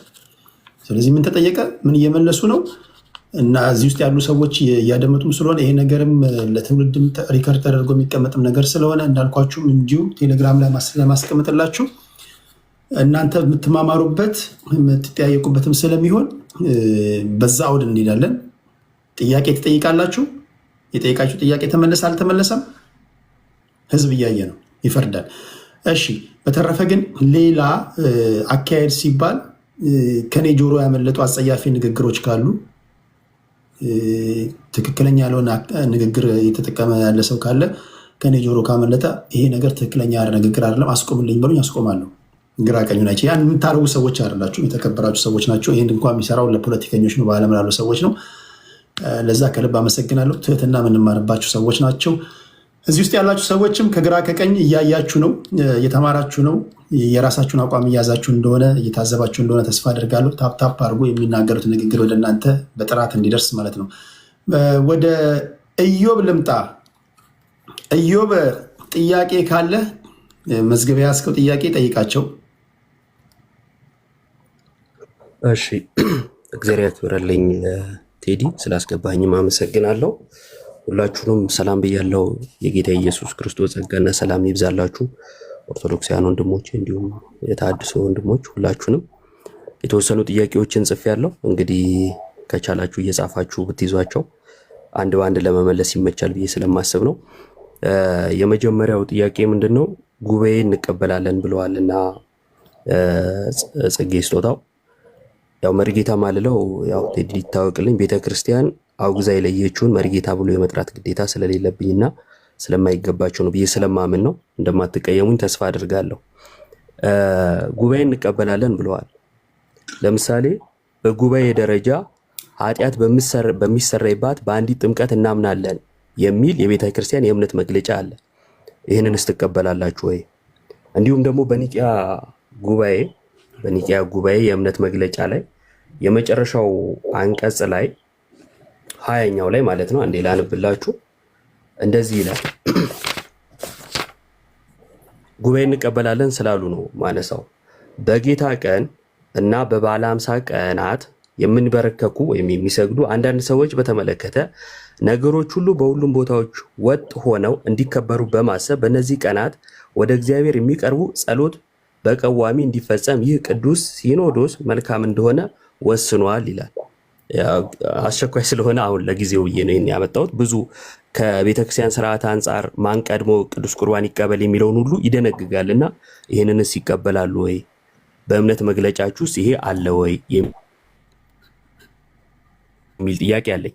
ሲቀጥል ተሐድሶ ነን ብላችኋልና ወደ የትኛው ዘመን ነው የምንታደሰው የሚል ጥያቄ አለኝ። ይሄን ለምንድን ነው ያነሳሁት? ቴዲን በደንብ አድርገህ ብትሰማኝ በኋላ ላይ አንተም ስለሆነ ደጋግመንትን የምታነሳው ማለት ነው ጥያቄውን ከሳቱትም። ቤተክርስቲያን ክርስቶስ ከመሰረታት በኋላ ቀጥላለች ትምህርቷን ይዛ። መቼ ነው የሳተችው? መቼ ስለሳተች ነው እነዚህ ሰዎች ትታደስ እያሉ ያሉት? እሺ መቼ የሚለው የሆነ ዓመተ ምህረት ወይም የሆነ ጊዜ ያስቀምጡለታል። ከዛ ጊዜ በፊት የነበረውን እምነት ያምኑታል ወይ? መሰረታዊ ጥያቄ ይሄ ነው።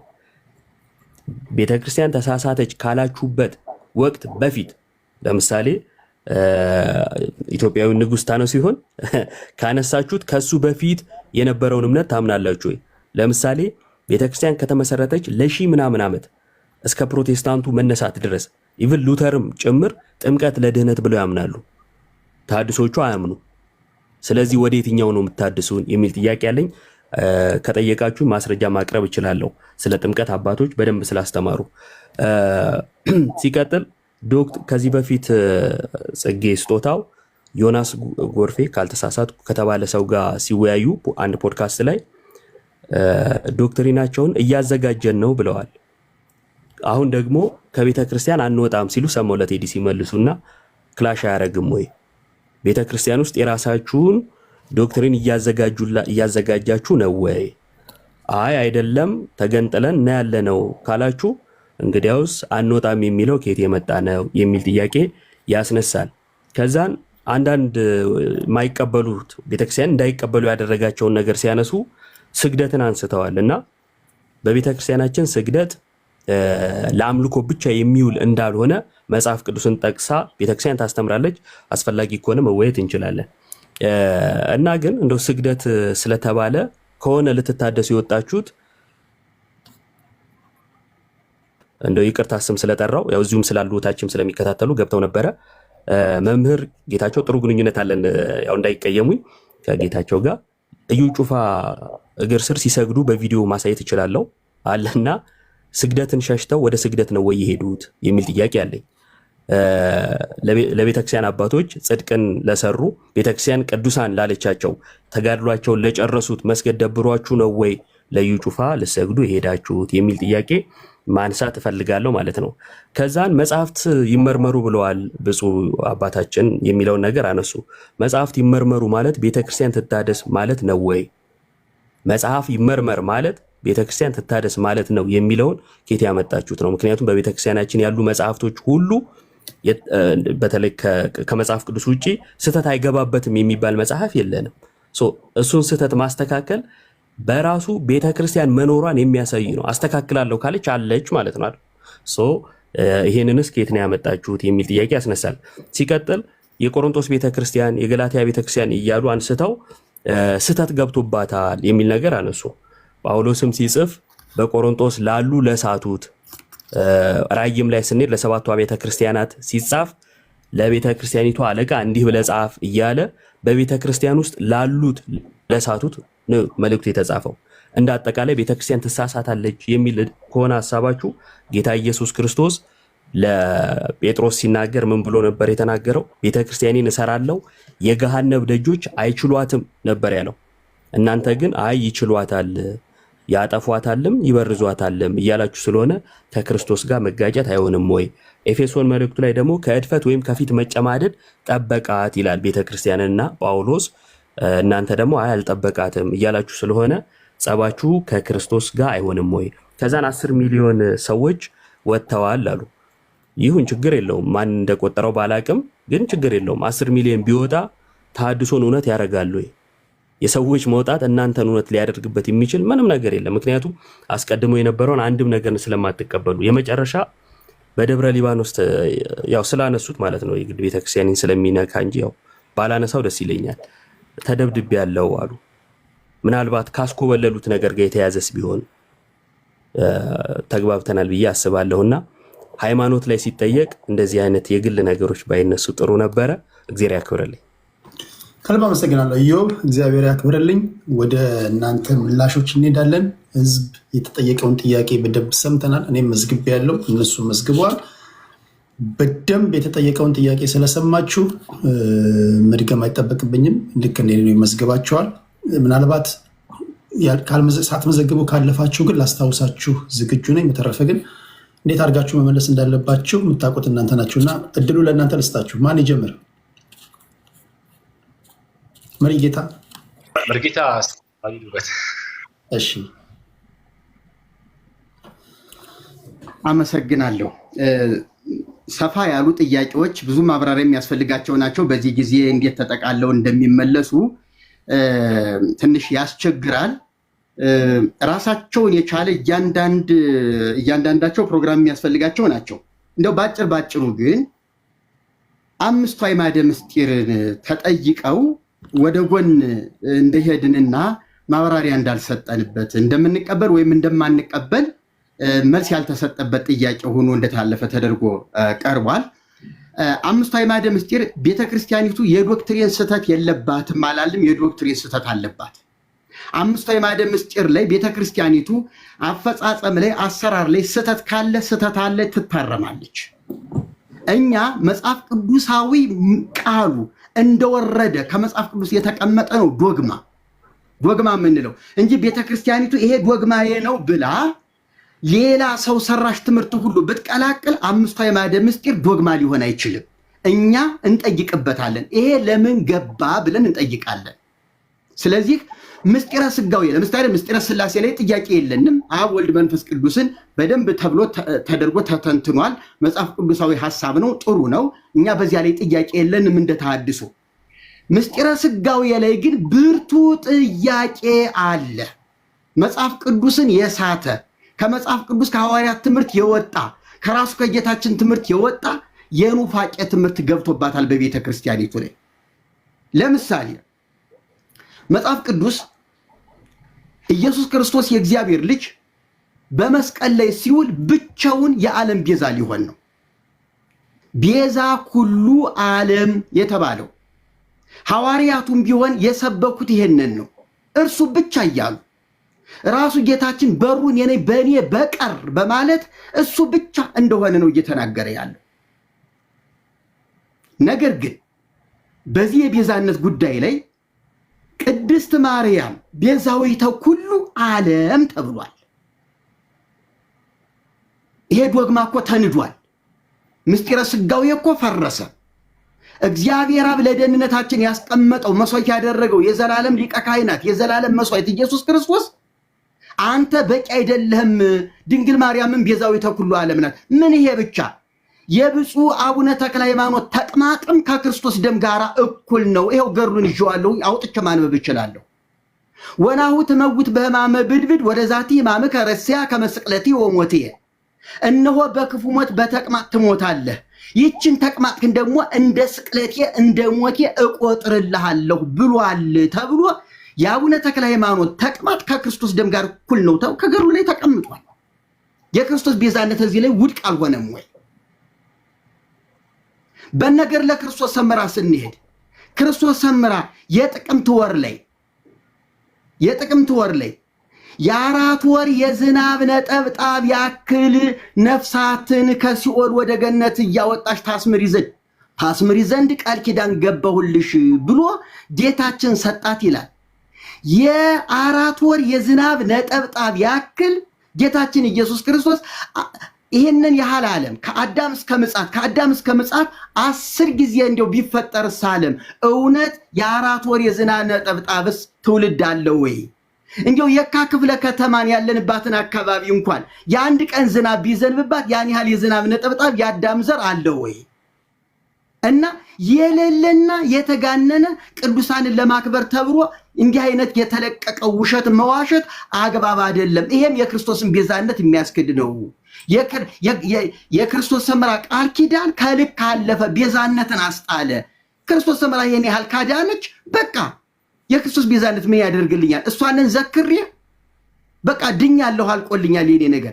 አሁን ጽጌ መናፍቅ ነው ገሃነም ነው የሚገባው ተብያለሁኝ። ደብረ ሊባኖስ ከጉሬ እስከ ሸምን ይሄው ገድሉ አለኝ።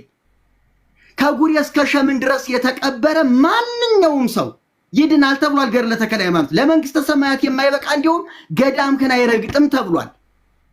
እኔ 2 ወር ተቀምጨበታለሁ ደብረ ሊባኖስ ገዳም። እኔ እኮ ደብረ ሊባኖስ የገባሁት ስተት ላራምድ አይደለም። ቤተክርስቲያን ሲኖዶስ ቀርቤ መናፍቅ ተሐድሶ ተብዬ ለሰጠሁት መልስ ትክክል ነህ፣ መስከረም 1 ስራህን ትጀምራለህ፣ አሁን ነሐሴ ጾም ስለሆነ የት ብትቆይ ይሻልሃል ሲሉኝ መምህር ገብረ ሕይወት የሚባሉ ታላቅ አባት ትርጓሜ ያስተማሩኝ እዚያ ስላሉ ከሳቸው ጋር ሂጄ ብቆይ ዘወር ብል ይሻለኛል ከከተማ ብዬ በራሴ ምርጫ ባጀት ተመድቦልኝ ቦታ ማረፊያ ተዘጋጅቶልኝ ነው የሄድኩት። ከዚያ ሲሄድ ግን በክስ የተረቱት ማህበረ ቅዱሳን ደብረ ሊባኖስ ገዳም መሄድን ሲያውቁ ለመግደልም እንደፈለጋቸው ለማድረግም ምቹ ሁኔታ ስለፈጠረላቸው እግራቸው የተቆረጠው በጦርነት ነው ያለው መናፍቅ እዚህ ገብቶላችኋልና ኑ ግደሉት ብለው ገዳሙን መነኮሳቱን ለጾም የሄደውን የፍልሰታ ጾምን ጿሚ ህዝብ ቀስቅሰው አደጋ ደረሱብኝ እንጂ እኔ ምንም ላደርግ አልሄድኩም። የሄድኩት እንደውም በቃ እሺ አባቶች አጥፍተሃል ካላችሁኝ የእናንተን ምክር እቀበላለሁኝ ብዬ ነው ደብረ ሊባኖስ ለጾም ለጸሎት ገዳሙን መርጬ ሄድኩት። እና እንደው ወንድሞቼ ቅንን የእምነት ጉዳይ ስለሆነ ነገሮቹን በበጎ ህሊና ብናያቸው እመርጣለሁ። እኔ እንደው ደስ ይለኛል እንደዚያ ቢሆን። ስለዚህ 5ቱ አዕማደ ምስጢር ችግር የለበትም፣ ተለቅሞ ታርሞ ያለቀለት ነው። አላለቀም። እኛ ጥያቄ አለን ተሐድሶቹ በክርስቶስ ቤዛነት ላይ ገና ብዙ ገመና አለ። በየገድላቱ ብንሄድ ይሄንን ምስጢረ ስጋዌን ውድቅ ያደረገ ብዙ ችግር አለ እያልን ነው። ምስጢረ ጥምቀት ላይ ሰው በአብ በወልድ በመንፈስ ቅዱስ ስም ይጠመቃልና ከስላሴ ይወለዳል እንጂ ከእግዚአብሔር ይወለዳል እንጂ እንዴት ገብረ ሚካኤል ወልደ ሚካኤል ወልደ አርሴማ ገብረ አርሴማ እየተባለ ለፍጡር የማደጎ ልጅ ይሆናል? በፍጡር ነው ወይ ልጅነትን ያገኘ ነው? በእግዚአብሔር ልጅ በኢየሱስ ክርስቶስ አይደለም ወይ? ስለዚህ ስማችን ስንጠመቅ ስም ይሰየም ከተባለ ስማችን በተጠመቅንበት ስም መሆን አለበት። ስለዚህ ጥምቀትም አፈጻጸም ላይ ችግር አለ የሚል ጥያቄ ነው ያለን። ቁርባን ላይም ጥያቄ አለን። አሁን በዚህ ጉዳይ ላይ እኔ እያንዳንዱ ዝርዝር ማብራሪያ መሄድ አልችልም፣ ግን ለናሙና ያህል ጥያቄዎች እኒህ ናቸው። ሁለተኛ ኃጢአት በሚሰረይበት በአንዲት ጥምቀት የሃይማኖት መግለጫ እንቀበላለን ብያለሁ። አካሄዳለኝ ቴዲ፣ አንተም ስታስገባን እኛም ስንጠይቅ እኛ ልንጠይቅ አስቀድሞ እምነታቸውን ስላብራሩ እነሱም ሊመልሱ ነበረና አሁን ጥያቄ እየጠየቁ ነው መልሰው ማለት ነው። በዛ አድርገን ጠይቀን ነበረ። ጥያቄያችን ይሄ ነው እያሉ ነው። ጥያቄያችሁን አቅርቡ ሳይሆን ጠይቀን ሊመልሱ ነበረ ማይክ የከፈቱትና እንደው ወደ መልሱ ቢያልፉ እና የግል ህይወት ታሪክም ደግሞ ባይነገር ትምህርት ላይ ቢተኮር ለማለት ነው። ቴንክ ዩ። እሺ፣ አካሄዱ ተገቢ ነው፣ ግን አካሄዱን ውድቅ አድርጌያለሁ። ምክንያቱም ቀደም ሲል ተናገርኩት እየመለሱ ነው፣ እሳቸው መልስ እየመለሱ ነው። አንድ ጊዜ አካሄድ አጸያፊ ንግግር ስድቦች ምናምን ካሉ ነው እንጂ አንድ ሰው የጠየቀውን እኔም መዝግቤያለሁ። እኔም 3-4 መልሼ ደጋግሜ የጠየቁት ጥያቄ ነው። ምን መለሱ ምን አልመለሱም፣ መጨረሻ ላይ ህዝብ ሪከርድ እያደረገ ነው፣ ህዝብ እየታዘበ ነው። እና ይሄ ሁሉ ህዝብ ዝም ብሎ የተቀመጠ አይደለም። ግማሹ ላይቭ እያስተላለፈ ነው በየዩቲዩቡ። እኔም ደግሞ ይሄ ወደ ውይይት ካለቀ በኋላ ሙሉውን ሳልቆራረጥ አስቀምጥላችኋለሁ። ትውልድ ይታዘባል። አንተ ጥያቄ ጠይቀሃል፣ እየሰማን ነው፣ የታዘብን ነው። በትክክል ተመለሰ አልተመለሰ ህዝብ ይፈርዳል። ስለዚህ ወደዛ እንሄዳለን። እሺ መሪጌታ ቀጥሉ። አመሰግናለሁ። እኔ እኮ የግል ጉዳይም ስለጠየቀኝ ነው ወደ ግል ጥያቄ ወደ ግል ጉዳይ የሄድኩ እንጂ ደብረ ሊባኖስ የሄድከው በግል ኬዝ ይሆናል የተደበደበው ብሎ ስላለኝ ነው ያንን ከህሊናቸው ለማጽዳት የገባሁበት እንጂ እኔ የራሴን ታሪክ ለመተረክ አይደለም። ሌላው ምስጢረ ጥምቀት ተነስቷል። በአንዲት ኃጢአት በሚሰረይባት በአንዲት ጥምቀት፣ አዎ እዚህ ዶክትሪን ላይ አለ። በነገራችን ላይ ይሄ ቃል መጽሐፍ ቅዱስ ላይም አለ። ኃጢአታችሁ ይሰረይ ዘንድ እያንዳንዳችሁ በኢየሱስ ክርስቶስ ስም ተጠመቁ ይላል። መጽሐፍ ቅዱስ ያለውን እንቀበላለን። ነገር ግን ሁለት ቤዛ አለ ወይ? ይሄ ነገር ዶክትሪኑ መጽሐፍ ቅዱሳዊ አስተምህሮ ከቋንቋ ቋንቋ ትርጉም ሲመጣ የሆነ የተቀላቀለ ነገር የለም ወይ? ይሄም ነገር አባቶቻችን የቋንቋው የግዕዙ የዕብራይስጡ የሌላም ቋንቋ ችሎታ ያላቸው አባቶቻችን እዩልን። ምክንያቱም ቤዛ ደም ብቻ ነው። በብሉይም የእንስሳት ደም ብቻ ነው ቤዛ የሚሆነው። ሌላ ምንም ሌላ ቤዛ የለም። በአዲስ ኪዳንም ቤዛው አንድ ነው። ስለዚህ የክርስቶስ ቤዛነት ደሙ ነው፣ መስዋዕቱ ነው። ከዚህ መስዋዕት ውጭ ጥምቀቱ ቤዛ ነው፣ ስደቱ ቤዛ ነው፣ ቁርባኑ ቤዛ ነው። ይሄ ቤዛ ነው የምንል ከሆነ ቤዛዎች ይደረደሩና መጽሐፍ ቅዱሳዊ እውነታው ደግሞ ሌላ ግጭት እንዳይፈጠር የቋንቋ ለምሳሌ በኢትዮጵያ ኦርቶዶክስ ተዋሕዶ ቤተክርስቲያን 80 አሐዱ መጽሐፍ ቅዱስን ስታሳትም ይማልዳል የሚለውን ይፈርዳል ብላ ቀይረዋለች። ነገር ግን ከስሩ በግርጌው በግሪኩ ይማልዳል ይላል ብላለች። በግሪኩ ይማልዳል ካለ ቤተክርስቲያኒቱ በምን መብቷ ነው ይፈርዳል ብላ የምትቀይር? በግሪኩ ይማልዳል ማለት እኮ እነ ጳውሎስ ሲያስተምሩ ይማልዳል ብለዋል ማለት ነው። ቤተክርስቲያኒቱ ዛሬ ስለፈራች ከፕሮቴስታንት ጋር ክርክር ለመራቅ አንድ ላለመሆን መጽሐፍ ቅዱስን መበረዝ ለምን አስፈለገ? ይማልዳል ይላል በግሪኩ ከተባለ ምንጊዜ ምንጫችን እኮ ማጣሪያችን ግሪኩ ነው እንጂ ግዕዙም እያለ 1600 ዓመት እስከ አፄ ኃይለ ሥላሴ ከፍሬምናጦስ እስከ አፄ ኃይለ ሥላሴ እኮ በግዕዝ ይማልዳል እያልን የኖር ነው። እንዴት አማርኛ ላይ ሁለተኛና ሶስተኛ እትም ላይ ሲደርስ እንዴት ይፈርዳል ወደሚል ተቀየረ? ግሪኩ እኮ ትክክለኛ የግሪኩን ምንጭ ዞ ነው ይማልዳል እያለ የመጣው። አማርኛ ላይ ይፈርዳል ለሚል ይህን ያህል ዘመን ቤተክርስቲያናችን በስተት ተጥለቅልቃ ኖራለች ማለት ነው ያማልዳል እያለች። ስለዚህ ይሄም ጤናማ አይደለም እና ይሄ የትርጉም ስህተት አንዳንድ ጊዜ ሊፈጠር ይችላል። ምንጩ መታየት አለበት። ሌሎቹ ቅጂዎችም አብረው በተጓዳኝ መታየት አለባቸው ብለን እኛ እኮ ገና ጠያቂዎች ነን። ተሐድሶች ጥያቄ አቅራቢዎች ገና ቤተክርስቲያኒቱ አባቶች ጋር የምንነጋገር ሊቃውንት ጉባኤ ይሰብሰብና ይጠይቀን እኛም ጥያቄያችንን እናቅርብ እያልን ያለን ጥያቄያችንን ገና ያልጨረስን ሰዎች ነን። ስለዚህ ወደ መፍትሄው ሂድ የምትለኝ እኛ ጠያቂዎች ነን። ይሄ መጽሐፍ ቅዱሳዊ ችግር አለበት አቋማችሁ ቤተክርስቲያኒቱ አቋም ላይ። ስለዚህ ይሄ መታየት አለበት ብለን ጥያቄ አቅራቢዎች ነን። እዛ ጋ አንድ እንዲያብራ። በነገራችን ላይ አድማጭ ተመልካቾች የተጠየቀው ጥያቄ እየተመለሰ ነው አይደለም? አእምሮ አላችሁ፣ ግራ ቀኙን ትመዝናላችሁ፣ እየታዘባችሁ ነው፣ ፍርድ ትሰጣላችሁ። ጥያቄ ማስተናገድና እንዲመለስ ማድረግን የምቹ ሁኔታ መፍጠር ነው የኔ ኃላፊነት እንጂ አስገድጄ ይህን መልስ ያን መልስ ለማለት አይደለም። እዚህ ጋር ግን አንድ የምጠይቀው ጥያቄ አሁንም ጥያቄ አለን እያሉ ነው። የእሱ ጥያቄ እንዳለ ሆኖ ስላነሱት ነው። ፍቃድ አለንም ብላችኋል ከሰላምና ጸጥታ ቢሮ አይደለም? ፍቃዱ ለምንድን ነው? በአብያተ ክርስቲያናት ህብረት ስር ልክ እንደ እምነት ተመዝግባችሁ ነው ወይስ የምን ፍቃድ ነው? ፍቃዱ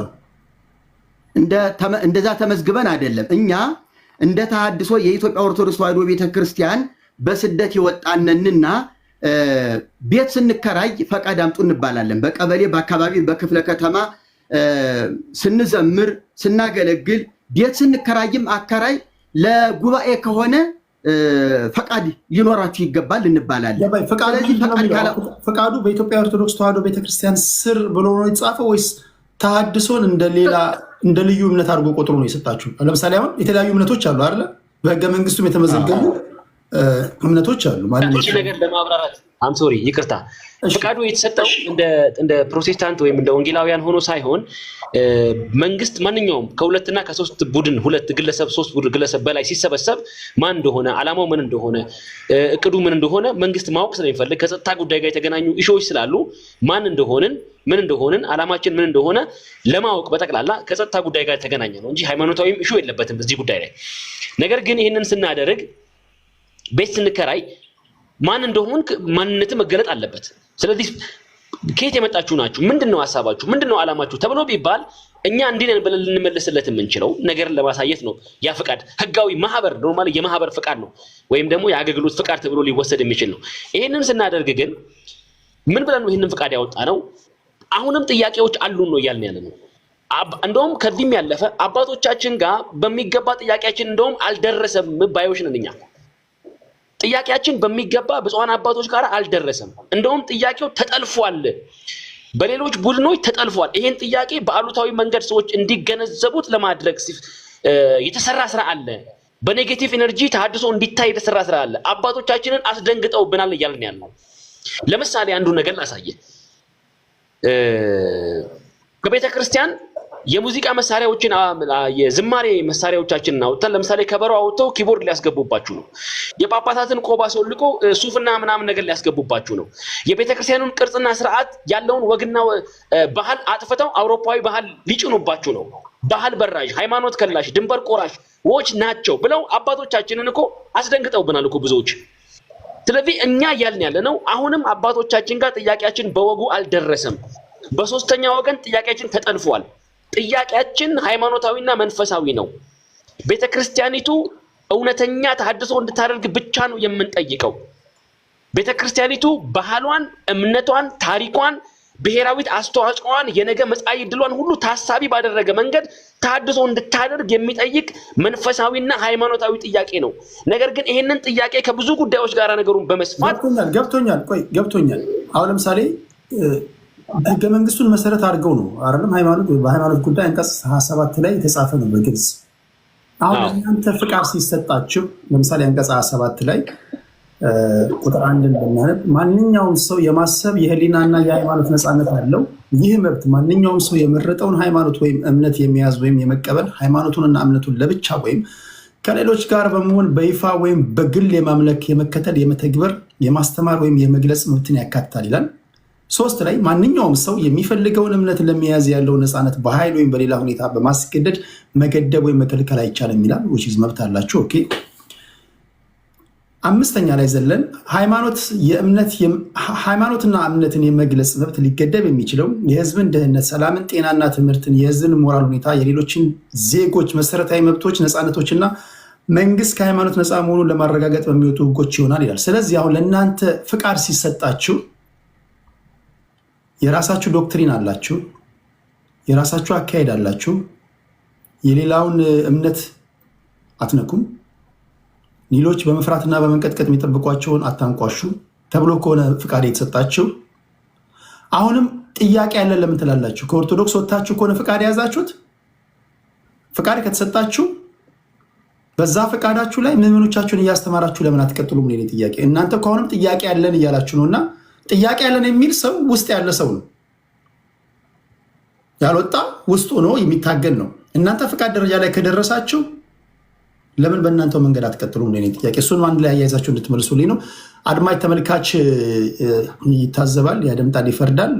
ከኢዮብ የተነሱ ጥያቄዎች አሉ። ከዛ ወደ መዝሙር እንሄዳለን። አካሄድ አለ ቢኒ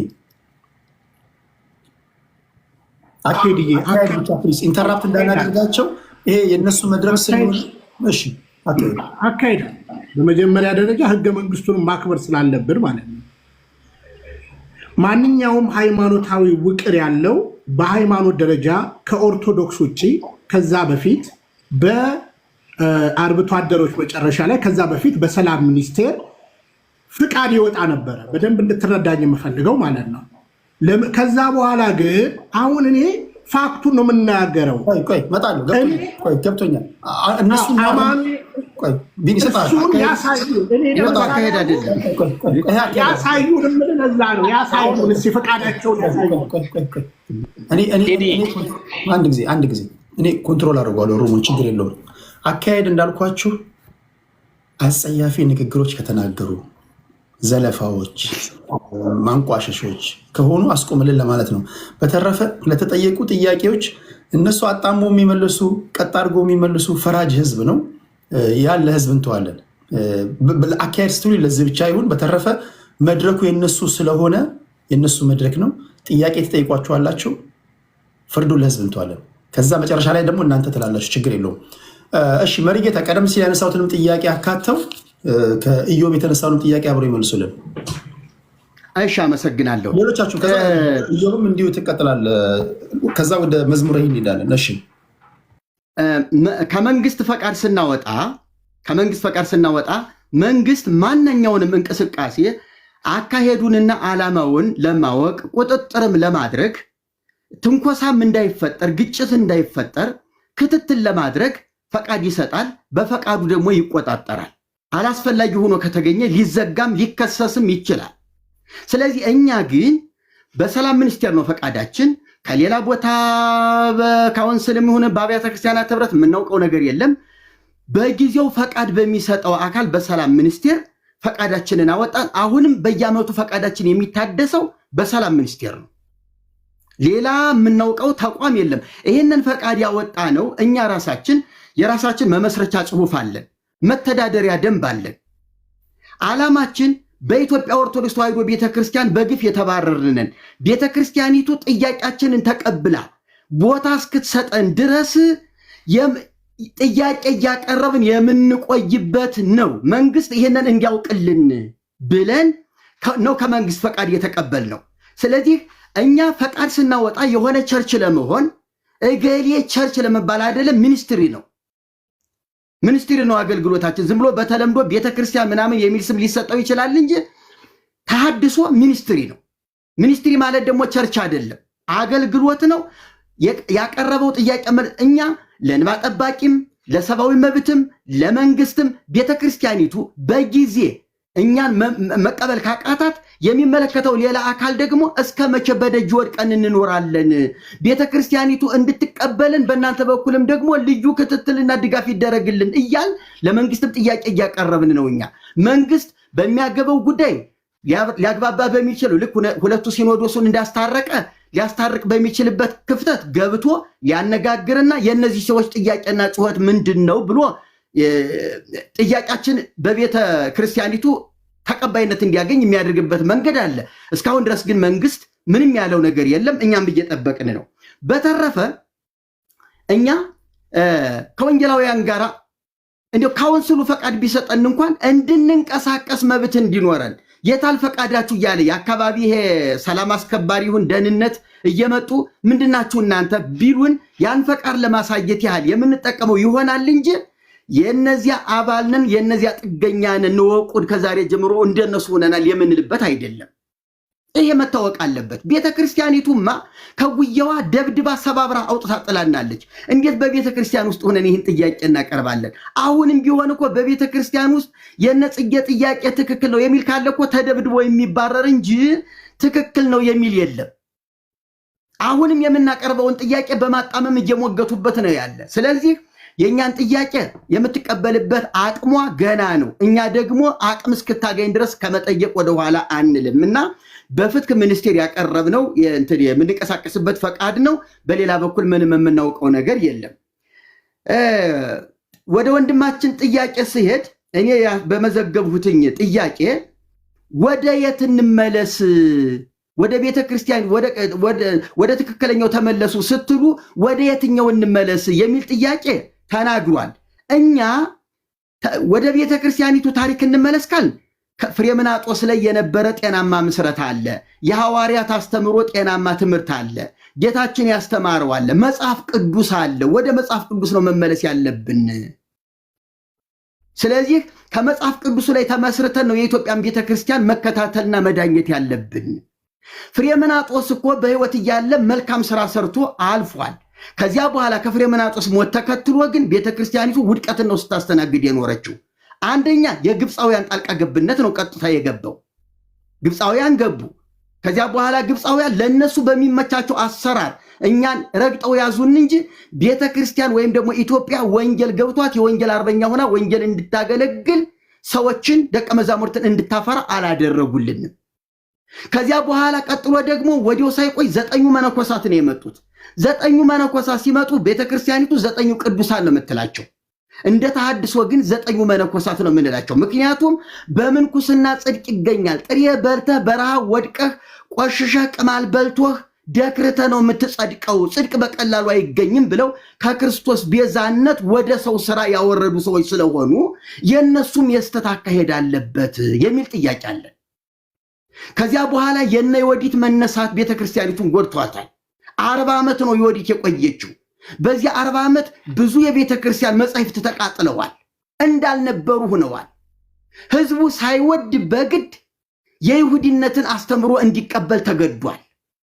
ከዮዲት ሞት በኋላ ደግሞ ዘግየት ብሎ እና አቡነ ተክለ ሃይማኖት ተነሱና የና አቡነ ተክለ ሃይማኖትን ገድል ስናየው በጣም መጽሐፍ ቅዱሳዊ ሳይሆን በጣም እጅግ ነውረኛ በጣም የወረደ አስተምሮ ያለበት ጻድቁን ከክርስቶስ በላይ የሚያደርግ ጻድቁን ዓለምን ያዳኑ የዓለም ቤዛ እንደሆኑ አድርጎ የሚሰብክና ክርስቶስን የሚያስረሳ ሆነ። ይሄም ለኛ ጥያቄያችን ነው። ስለዚህ ወደ የትኛው እንመለስ ላልከው ወንድሜ ወደ መጽሐፍ ቅዱስና ወደ ሐዋርያት ትምህርት መሆን አለበት። መቼ ሳተሽ ላልከው ይሄው እንደነገርኩ ከፍሬምናጦስ ሞት በኋላ ውድቀት በውድቀት ነው የመጣው። ለመሆኑ 9 እነዚህ ግብፃውያን 111 ጳጳሳት ወደ ኢትዮጵያ ሲመጡ እስላም ሁሉ እኮ መጥቶብናል እኮ። እስላም እኮ አባ ሳዊሮስ ተብሎ መጥቶ እኮ 5 ዓመት እኮ ጳጳስ ሆኖ ታቦት ሲባርክ ሲቀድስ ሲያቆርብ እኮ ቆይቶብናል እኮ። ከዚያ በኋላ እኮ ነው ተነቅቶበት ሲባረር ወደ ሱዳን አምልጦ ሲሄድ ሱዳን በረሃ ላይ እኮ ነው ሙቶ ወድቆ የተገኘው። የእስላም ጉዳይ አስፈጻሚ እየሆኑ እኮ በርካታ ጳጳሳት እኮ ወደ ኢትዮጵያ መጥተዋል።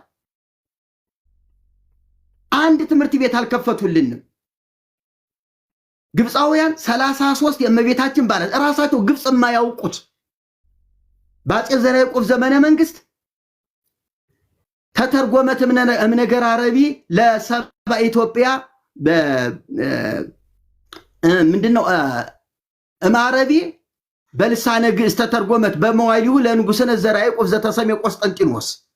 በንጉሳችን በዘርዓ ያዕቆብ ዘመን ቆስጠንጢኖስ ተብሎ በተሰየመ በዘርዓ ያዕቆብ ዘመን ይህች መጽሐፍ ታምረ ማርያም ከአረብኛ ወደ ግዕዝ ለኢትዮጵያ ሰዎች ተተረጎመች ብሎ ግብፃውያን ሲጠየቁ ግን የማያውቁት ታምረ ማርያም እንደሆነ ምንድነው ታምረ ማርያም ያላችሁ ብለን ስንጠይቃቸው ከወንጌል ላይ ያለው ሉቃስ መልአኩ ገብርኤል ሲያበስራት የተጻፈው ኤልሳቤጥ ያነጋገረቻት ስደቷ በማቴዎስ ወንጌል የተጻፈው ከዚያ በቃና ዘገሊላ ከጌታችን ጋር በወይን ቤቱ የነበረችበት ከዚያ ደግሞ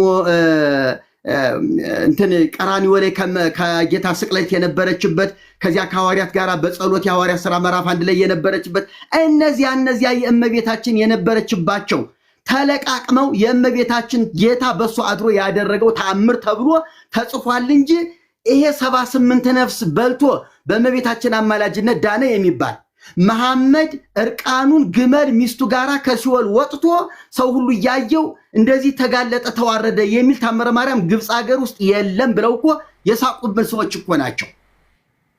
እና እንዲያ ግብፃውያን ጎድተውናል። 33 የእመቤታችን በዓላት እነሱ የማያከብሩት እዚህ እየተከበረ ነው። የጌታ 9 አበይት በዓላት 9 ንዑሳን በዓላት ኢትዮጵያ ውስጥ እየተከበሩ ነው። እነ ቅዱስ ሚካኤል በየወሩ ቅዱስ ገብርኤል በየወሩ እየተከበሩ ነው። አሁን ግብፃውያን ባይኖሩ እንኳን እኛ ራሳችን እነ አርሴማ እነ አሁን አጋንንት ሁሉ ወደ ጌታ መጥተው ድነዋል። በቅዱሳን አማላጅነት የዳኑ አጋንንት አሉ። ገድል ድርሳን ተጽፎላቸው በእነሱ አማላጅነት ኢትዮጵያ እየዳነች ነው፣ በረከት እየተቀበለች ነው ተብሎ ያጋንንት ጻድቃን እንኳን የተፈበረኩባት ሀገር ናት። እና ይሄ አያሳብድም? ይሄ አያሳፍርም? ስለዚህ ወንድሜ ወደ የት እንመለስ? ወደ መጽሐፍ ቅዱስ ነው። ይሄንን ገመና እንጣለው። ርኩሰት ነው የኛ ጥያቄ። መቼ ሳተች? ይሄው አሁን የዘረዘርሁልህ በየጊዜው የተነሱበት ዘመን ላይ ቤተክርስቲያኒቱ ውድቀት በውድቀት እየሆነች መታለች። ሌላው ስግደት ለቅዱሳን ያልከውን ነገር መጽሐፍ ቅዱስ ላይ በህይወት ለተገኙ ቅዱሳን አዎ ሲሰግዱ አይተናል። አንዳንዶቹ ለመላእክት ሰግደዋል፣ ለሰዎችም ተሰግዷል። በአካል መላእክትም ተገልጠው ተሰግዶላቸዋል።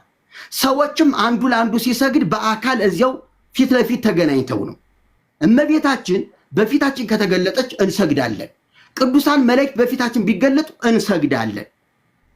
አታድርገው ተጠንቀቅ ካሉን ብቻ እንጠነቀቃለን። አሁን ግን ቤተክርስቲያኒቱ ለመላእክት ስግደት ይገባል እያለች የምትሰግደው ለስዕል ነው። በመጽሐፍ ቅዱስ ውስጥ ለስዕል የሰገደ ማንም ቅዱስ የለም፣ ማንም ሐዋርያ የለም፣ ማንም ነቢይ የለም። በታቦቱ ላይ የተቀረጸ ኪሩብ አለ። ለታቦቱ ሲሰገድ እኮ ለነ ኪሩብ ጭምር እንደሚሰገደው ብላችኋል። ታቦቱማ የኩነኔ አገልግሎት የሞት አገልግሎት ተብሎ ሲሻር እዚያ ላይ ያለው ሁሉ እንዳለ በሙሉ ተሽሮ ቀርቷል። ታቦቱን የሻረ ጌታ ኪሩብን አላስቀረልንም። ኪሩብን እኮ ላይ አንስቶ ለዚህኛው ያስፈልጋቸዋል ብሎ አላስተላለፈልንም። ታቦቱ ሲቀር እንዳለ ቀርቷል። መቅደሱ ቀርቷል፣ ክህነቱ ቀርቷል፣ መስዋዕቱ ቀርቷል፣ ሁሉ ነገር ቀርቷል። በታቦቱ ላይ ያለው ነገር ሁሉ ቀርቷል። ሕጉም እንኳን ከጽላቱ ላይ ያለው በልቦናቸው ጽፈዋለሁ ተብሎ ነው የተጻፈልን። ነገሩ ተቀይሯል። ስለዚህ ነገሮቻችንን በእንዲህ አይነት መንገድ እኛን ለመሞገት ተብሎ መጽሐፍ ቅዱስን መካድ አያስፈልግም። እና ስግደት በአካል ለተገኙ ቅዱሳን እኔ ጴጥሮስ ቢገለጥልኝ በአካል ለምንድን ነው ማልሰግድለት? ልጄ ተወው እኔም እንዳንተ ሰው ነኝ ሲለኝ እነሳለሁ፣ ስህተቴን አርማለሁ። ስለዚህ የማይሆን ነገር ለስዕል መስገድና በአካል ለተገኘ ቅዱስ መስገድ ፈጽሞ ልዩነት አላቸው። እንዳታደርገው ተጠንቀቅ የማይል ስዕል ፊት ነው እየሰገድን ያለ ነው። አሁን ጌታቸው በእዩ ጩፋ ፊት ሰግዷል። ለስዕል አልሰግድም ብሎ የሄደው እዩ ጩፋ ፊት ሰግዷል። ጌታቸው አዎ ከእዩ ጩፋ ሂዶ ልክ ነው ተንበርክኮ ጸሎት ምናምን ሲደረግለት ታይቷል። ጌታቸው ይሄን በማድረጉ ተሳስቻለሁ፣ በድያለሁ፣ ይቅር በሉኝ ብሎ ንስሐ ገብቷል። በተሐድሶ አገልግሎት ፊት ንስሐ ገብቷል። ከአንድ ወር በላይ ቤቱን ዘግቶ አልወጣም። በቃ በእግዚአብሔር ፊት እኔ ንስሐ ገባለሁ ብሎ ንስሐ ገብቶ ቲክቶክ በገባ ቁጥር ዛሬ አሁን ቢገባ ኑሮ ኔትወርክን ቢብሎት ነው እንጂ ምረት ይደረግልኝ ዛሬ በዚህ ጉባኤ ፊት ያላችሁት ወንድሞቼ ተሳስቻለሁ ያኔ ብሎ ተሳስቶ መሳሳቱን በትክክል አምኖ እየተናገረ ያለ ሰው ነው። ስለዚህ ስህተቱን ካመነ ደግሞ ንስሐ ገብቷል ማለት ነው። ይገባዋል እያለ ከሆነ እኛ እናወግዘዋለን ጌታቸውን። ለምን ሄድክ? ምን ልታር ምንድነው እዚያ የሆነው ብለነዋል። ተሳሳተ፣ በቃ ሰው ነው መሰለው አደረገው። ስለዚህ አንድን ስህተት የዘላለም መካሰሻ ማድረግም ጥሩ አይደለም። ጴጥሮስ አንተ ሰይጣን የተባለበትን እድሜ ልኩን ጴጥሮስ ሰይጣን ተባለ እያል ጴጥሮስን ሰይጣን ስንለው አንኖርም። ይሁዳ ማን ነው? ጴጥሮስ ካደ፣ እሱን ሰው አላውቀውም አለ። እድሜ ልኩን ጴጥሮስ አንድ ጊዜ በካዳትና ንስሐ በገባባት ነገር እድሜ ልክ ጴጥሮስን ከሃዲ እያልነው አንኖርም። ንስሐ ገባ። ቅዱስ ጴጥሮስ ቁልፍ የተረከበ የቤተ ክርስቲያን ዋና አባት ብለን ነው የምናከብረው። ንስሐ የገባ ሰው ነው። ስለዚህ ወንድማችን ጌታቸውም ይህንን በትክክል ተጸጽቶ ንስሐ የገባበት ጉዳይ ነው። አንዳንዶቻችሁ እንደውም በቲክቶካችሁ ገብቶ ሲነጋገር ምረት ይደረግልኝ አዎ ልክ ናችሁ አድርጌዋለሁ ግን ተሳስቼ ነው ብሎ ሲናገር ሰምታችሁታል። ግን ለምንድን ነው ይህን ንስሐ የማትቀበሉት? ስለዚህ ይሄ በዚህ ማለፍ እንችላለን። መጻሕፍት ይመርመሩ ማለት መታደስ ማለት ነው ወይ የተባለ ጥያቄም ተነስቷል። እንዴ በደንብ ነው እንጂ እንግዲያ ችግሩ እሱ አይደለ ችግሩ። ይኸውልህ ሁልጊዜ የምንሰማውን የምናውቀውን ታምረ ማርያም ላንሳልህ። በቤተ ክርስቲያኒቱ ስርዓት መሰረት እያንዳንዱ አማኝ እሁድ የተቻለው ስጋ ወደሙን ይቀበል፣ የተቻለው ስጋ ወደሙን ይቀበል ይላል። ታምረ ማርያም ላይ ነው ይሄ ያለው። ያልተቻለው ግን የእመቤታችንን ታምሯን ሰምቶ ይሂድ። የእመቤታችንን ታምር በእምነት ቢሰማ ቅዱስ ቁርባንን እንደተቀበለ ይቆጠርለታል ተብሎ ቅዱስ ቁርባንና ታምረ ማርያም እኩል ሆኗል። ከየት መጣ? ስለዚህ ይሄ ይመርመሩ፣ በጣም መመርመር አለባቸው። እመቤታችን በስዕሏ ፊት ስገዱ፣ ለስዕሏ ያልሰገደ ከቆመበት ስፍራ ይጥፋ፣ ስም አጠራሩ አይታወቅ ተብሎ በእርግማን የተቀመጠ ታምረ ማርያም ላይ እያነበብን ነው። በስዕሏ ፊት ስገዱን ማን አስተማረን? ከየት መጣ? በዚያውስ ላይ ደግሞ እርግማኑን ምን ቤተክርስቲያን የመራገም ጸጋ ተሰጥቷታል ወይ? ባርኩ እንጂ አትርገሙ አይደለም ወይ የተባለችው? ለሚያሳድዷችሁ ጸልዩ አይደለም ወይ የተባለችው? ቀኝህን ቢመታ ግራህን ስጥ አይደለም የተባለችው? እንዴት ስም አጠራሩ አይታወቅ ይጥፋ ተብሎ እድሜ ልኩን የገሃነም ሰው እንዲሆን እንዴት ይደረጋል? ከየት አመጣችሁ ይሄንን? እና ይሄ ቤተክርስቲያኒቱ መጻሕፍት ይመርመሩ ማለት ተሐድሶ ነው ወይ ያልከው ነገር በጣም የኛ ጥያቄ መጻሕፍቱ ላይ ነው በዋናነት። መጻሕፍቱ ከታረሙ እንግዲያ ምዕመኑማ በአንድ ቀን አይደለም የሚለወጠው፣ በአንድ ቀን አይደለም የሚመለሰው። ምን ችግር አለበት? ስለዚህ ይሄ በዚህ መንገድ እንዲታይልኝ ይፈልጋለሁ። ሌላው ለሰባቱ አብያተ ክርስቲያናት ለግለሰቦች ነው የተላከው፣ ለአለቃው ነው የተላከ፣ ለቤተ ክርስቲያን አይደለም አልከው ወንድም አለ። ይሄማ ትክክል አይደለም። ለገሌ ቤተ ክርስቲያን አለቃ እንዲህ ብለህ ጻፍ። አዎ ኃላፊነት ያለበት እሱ ነዋ። ግዴታ ያለበት ቤተ ክርስቲያኒቱን ይዟት የሞተው እሱ ነዋ።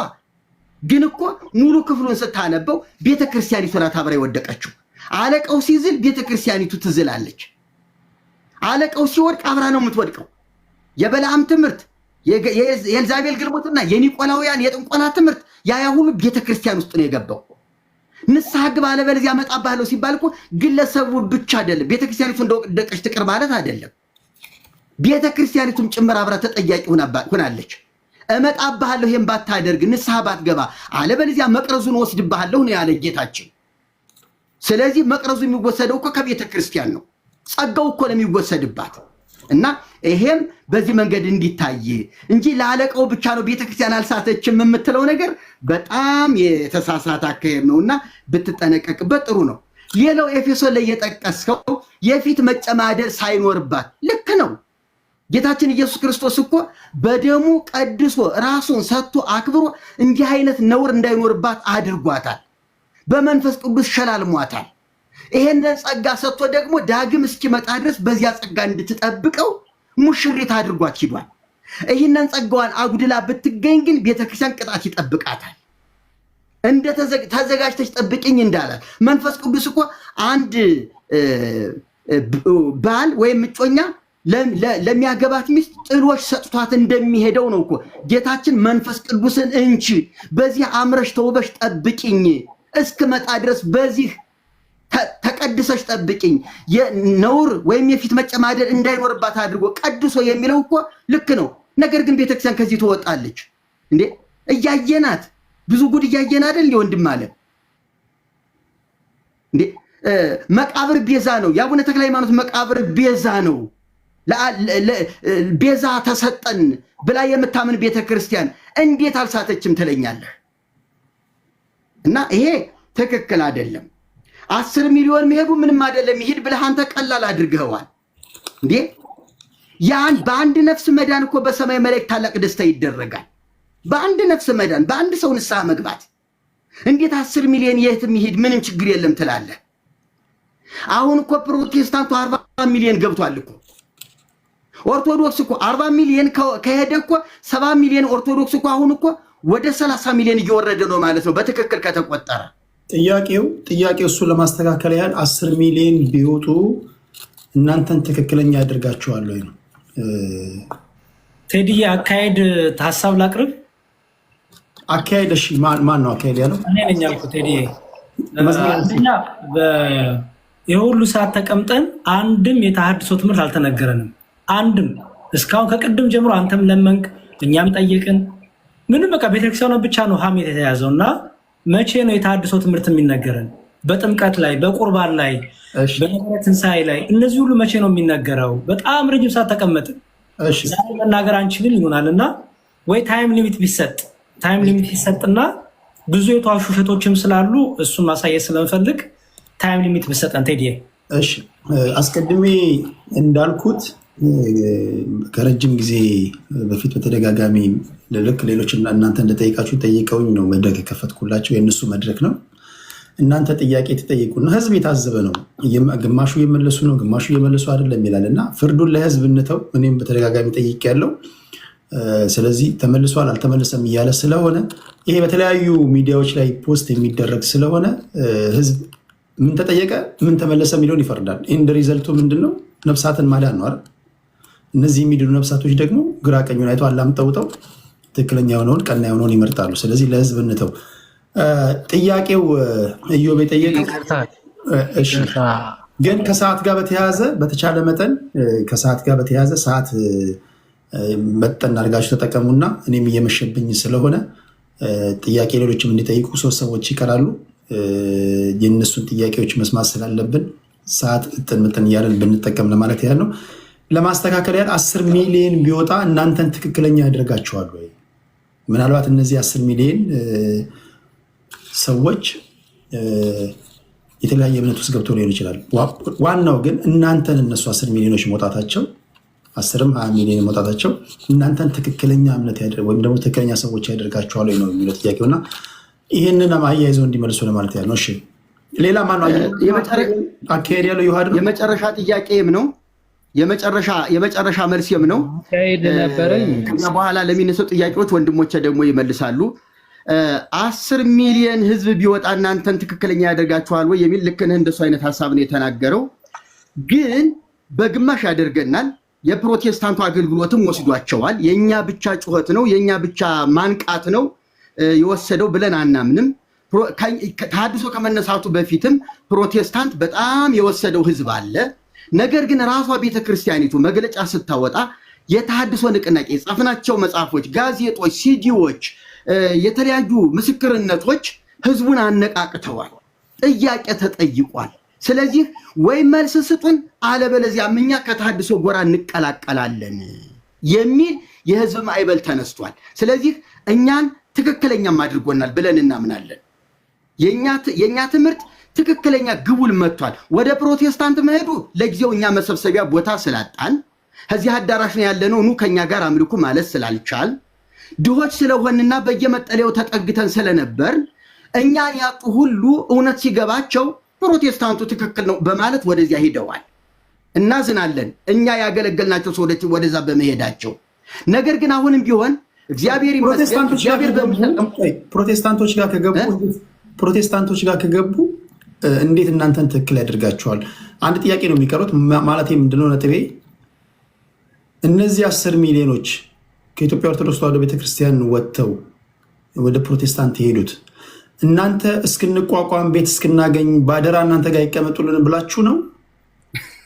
እንግዲህ በፍጹም ቆይ ፕሮቴስታንቶች ጋር የሚሄዳቸው ከሆነ ገብቶታል ጥያቄ። በጣም ነው የገበኝ እንጂ በጣም እውነት የማይረሳ ሲያስቀኝ የሚኖር ጥሩ ሐሳብ ነው እውነት የነገርከኝና እውነት ለመናገር እንደዛ ቆጥረን ባደራ የምንሰጠው ሰው የለንም።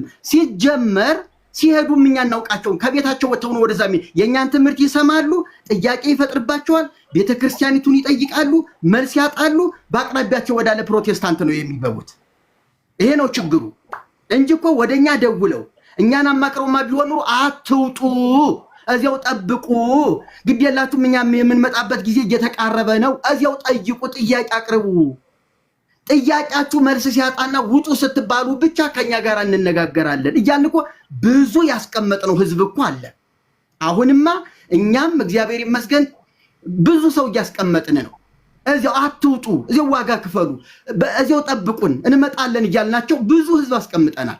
አሁን እኮ የኦርቶዶክስ ህዝብ ቢቆጠር እውነተኛ ኦርቶዶክስ የሆናችሁና ተሐድሶ የነካካችሁ እንዲያው በታማኝነት እስቲ ራሳችሁን ግለጡ ቢባል ግማሹ ህዝብ ከገጠር እስከ ከተማ የተሐድሶ ነው። እኛ ደርሰናል፣ አገልግለናል። እኛ ያላሰለጠነው ቄስና መርጌታ የለም፣ ሁሉም ተሐድሶ ሆኗል። አሁን ምንድነው ችግሩ? ደሞዝ እኛ መክፈል ስለማንችል እዚያስ ደሞዝ እየተከፈለው ዝም ብሎ የእኛን መምጣት መሄድ እየናፈቀ በውስጥ መስመር እየተገናኘ እያገለገለ ይኖራል። አመሰግናለሁ እንጂ ፕሮቴስታንት ለመሆን እሺ። ደብረ ሊባኖስ ላይ ተደብድብ ያለው ብለዋል። ምናልባት የተደበደቡት ጥያቄው አሁን በሚያራምዱት እኩይ ተግባር ቢሆንስ የሚል ጥያቄ ምናልባት ጽፎት ከሆነ ላስታውስ ብዬ ነው። ደብረ ሊባኖስ ላይ እርሶ ለወንጌል ስል የተደበደብኩት ብለዋል። ኢዮብ የጠየቀው ግን ምናልባት አሁን በድብቅ እንዲህ ያሉ ነገሮችን ሲያራምዱ በመገኘቱ ቢሆንስ አይነት ይዘት ያለው ጥያቄ ጠይቋል። እሱ መልስ ካሉት እሱን የተወሰነ ደቂቃ አልሱትና ወደ ሌሎች እንሄዳለን። ያልተመለሰ ሌላም ጥያቄ አለ። ችግር የለም። ካልተመለሰ ህዝቡ ይታዘባል። ሰዓትም ስለሌለን ቶሎ አልተነሳም ነው ማደራቸው ያወሩበትም ሳይሆን አልተነሳም ነው እንደውም አልተነሳም እንደውም አልተነሳም ነው። በቃ እሱን ሰመራይዝ ታደርጋላችሁ። የተወሰነ ደቂቃ ስጣችሁና ውሃ ቀለዋ መለስ እንዳናደርገው። እሺ መሪጌታ በዚህ ጉዳይ ላይ ምን ይላሉ? እኔ ደብረ ሊባኖስ የሄድኩት መጀመሪያ ጎፋ ገብርኤል ካቴድራል እያለሁ በተሐድሶ ተጠርጥረሃል ተብሎ ማህበረ ቅዱሳን በጋዜጣ በመጽሔት ሲያወጣኝ ሊቃውንት ጉባኤ ተሰየመና ሊቃውንት ጉባኤ ጠራኝ። በትክክል ተሐድሶ የሚለውን አቋም በሚገባ ሊቃውንት ጉባኤ 2 ወር ያህል ወስደን ተከራከርን። አይ እንደው እባክህን ያልከው ሁሉ ትክክል ነው፣ ስህተት የለበትም። ደግሞ ቤተክርስቲያኒቱን የተከራከሯት በራሷ ድርሳንና ገድል ነው።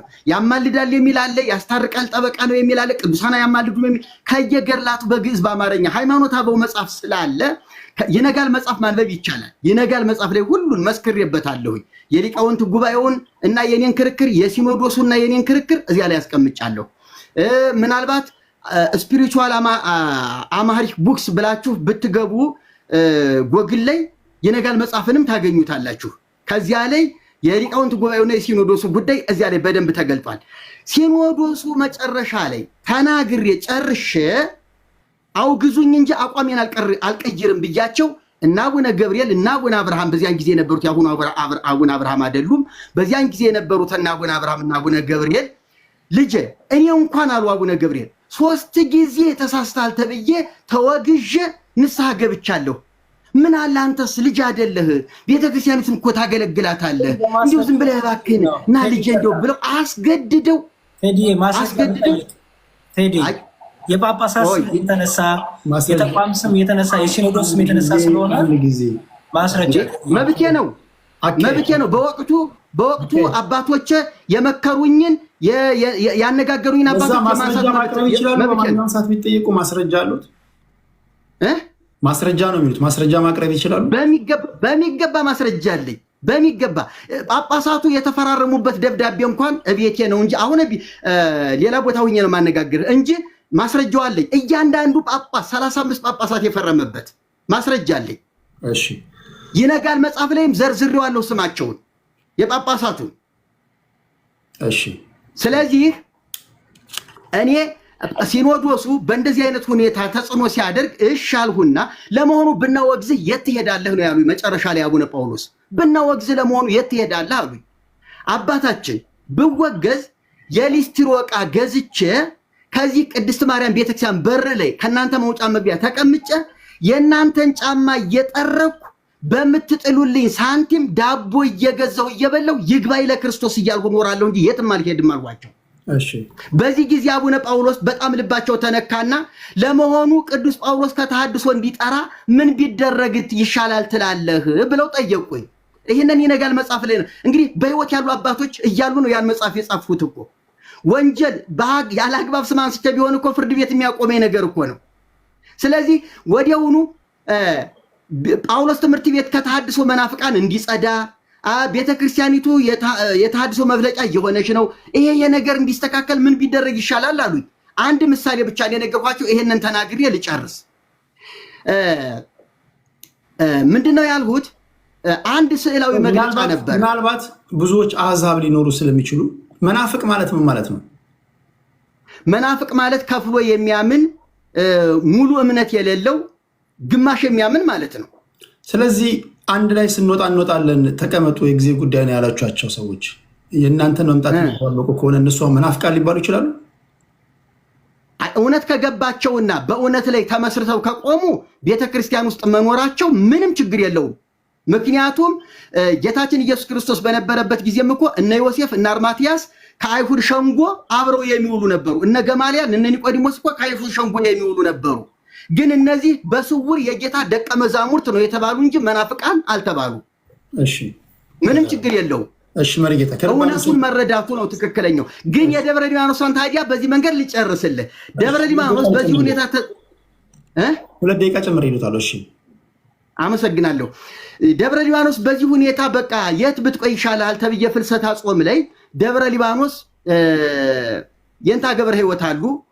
መጀመሪያም አዲስ አበባ ከመግባቴ በፊት ያስተማሩኝ ከእሳቸው ጋር ሂጄ ብቆይ ይሻላል ብዬ የእሳቸውን አባትነት መርጬ ነው ደብረ ሊባኖስ የሄድኩት እንጂ ሲኖዶሱ አምኖበት ለጸባቴው ለገዳሙ መምህር 2 ደብዳቤ ተጽፎ ማረፊያ ቦታ ስጡት፣ ለሚጠይቀው ጥያቄ መልስ ስጡት፣ መስከረም 1 እንዴት እንደቆየ ከናንተ ጋር ደብዳቤ መሸኛ ደብዳቤ አስይዛችሁ ላኩልን መልሱልን ተብሎ መስከረም 1 ስራ ሊጀምር ነው ደብረ ሊባኖስ የሄድኩት።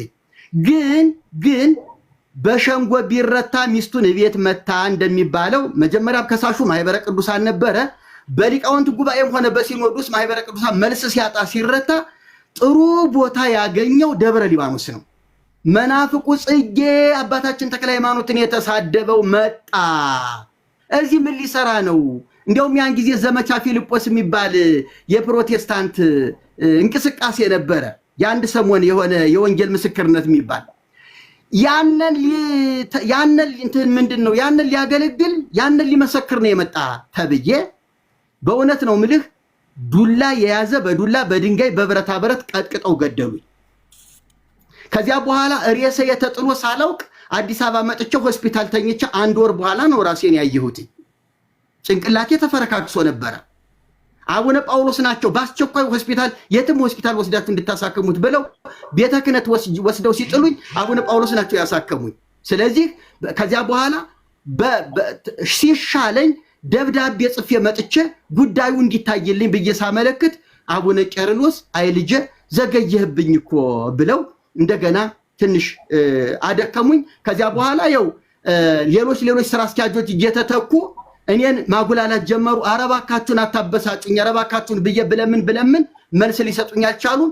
ከዚያ በኋላ ይነጋል የሚል መጽሐፍ ጻፍኩና እኔ ተሐድሶ እንደሆንኩ እንጂ ፕሮቴስታንት እንዳልሆንኩ አሁንም ኦርቶዶክስ ሆኜ እንደምቀጥል መቼውንም ፕሮቴስታንት እንደማልሆን የቤተ ክርስቲያን ልጅ ሆኜ እንደምቀጥል ብዬ አቋም መግለጫ ይነጋል መጽሐፍን ጽፌ አሰራጨው። በዚህ ሁኔታ ተጠናቀቀ። እሺ ከልብ ነው የማመሰግነው።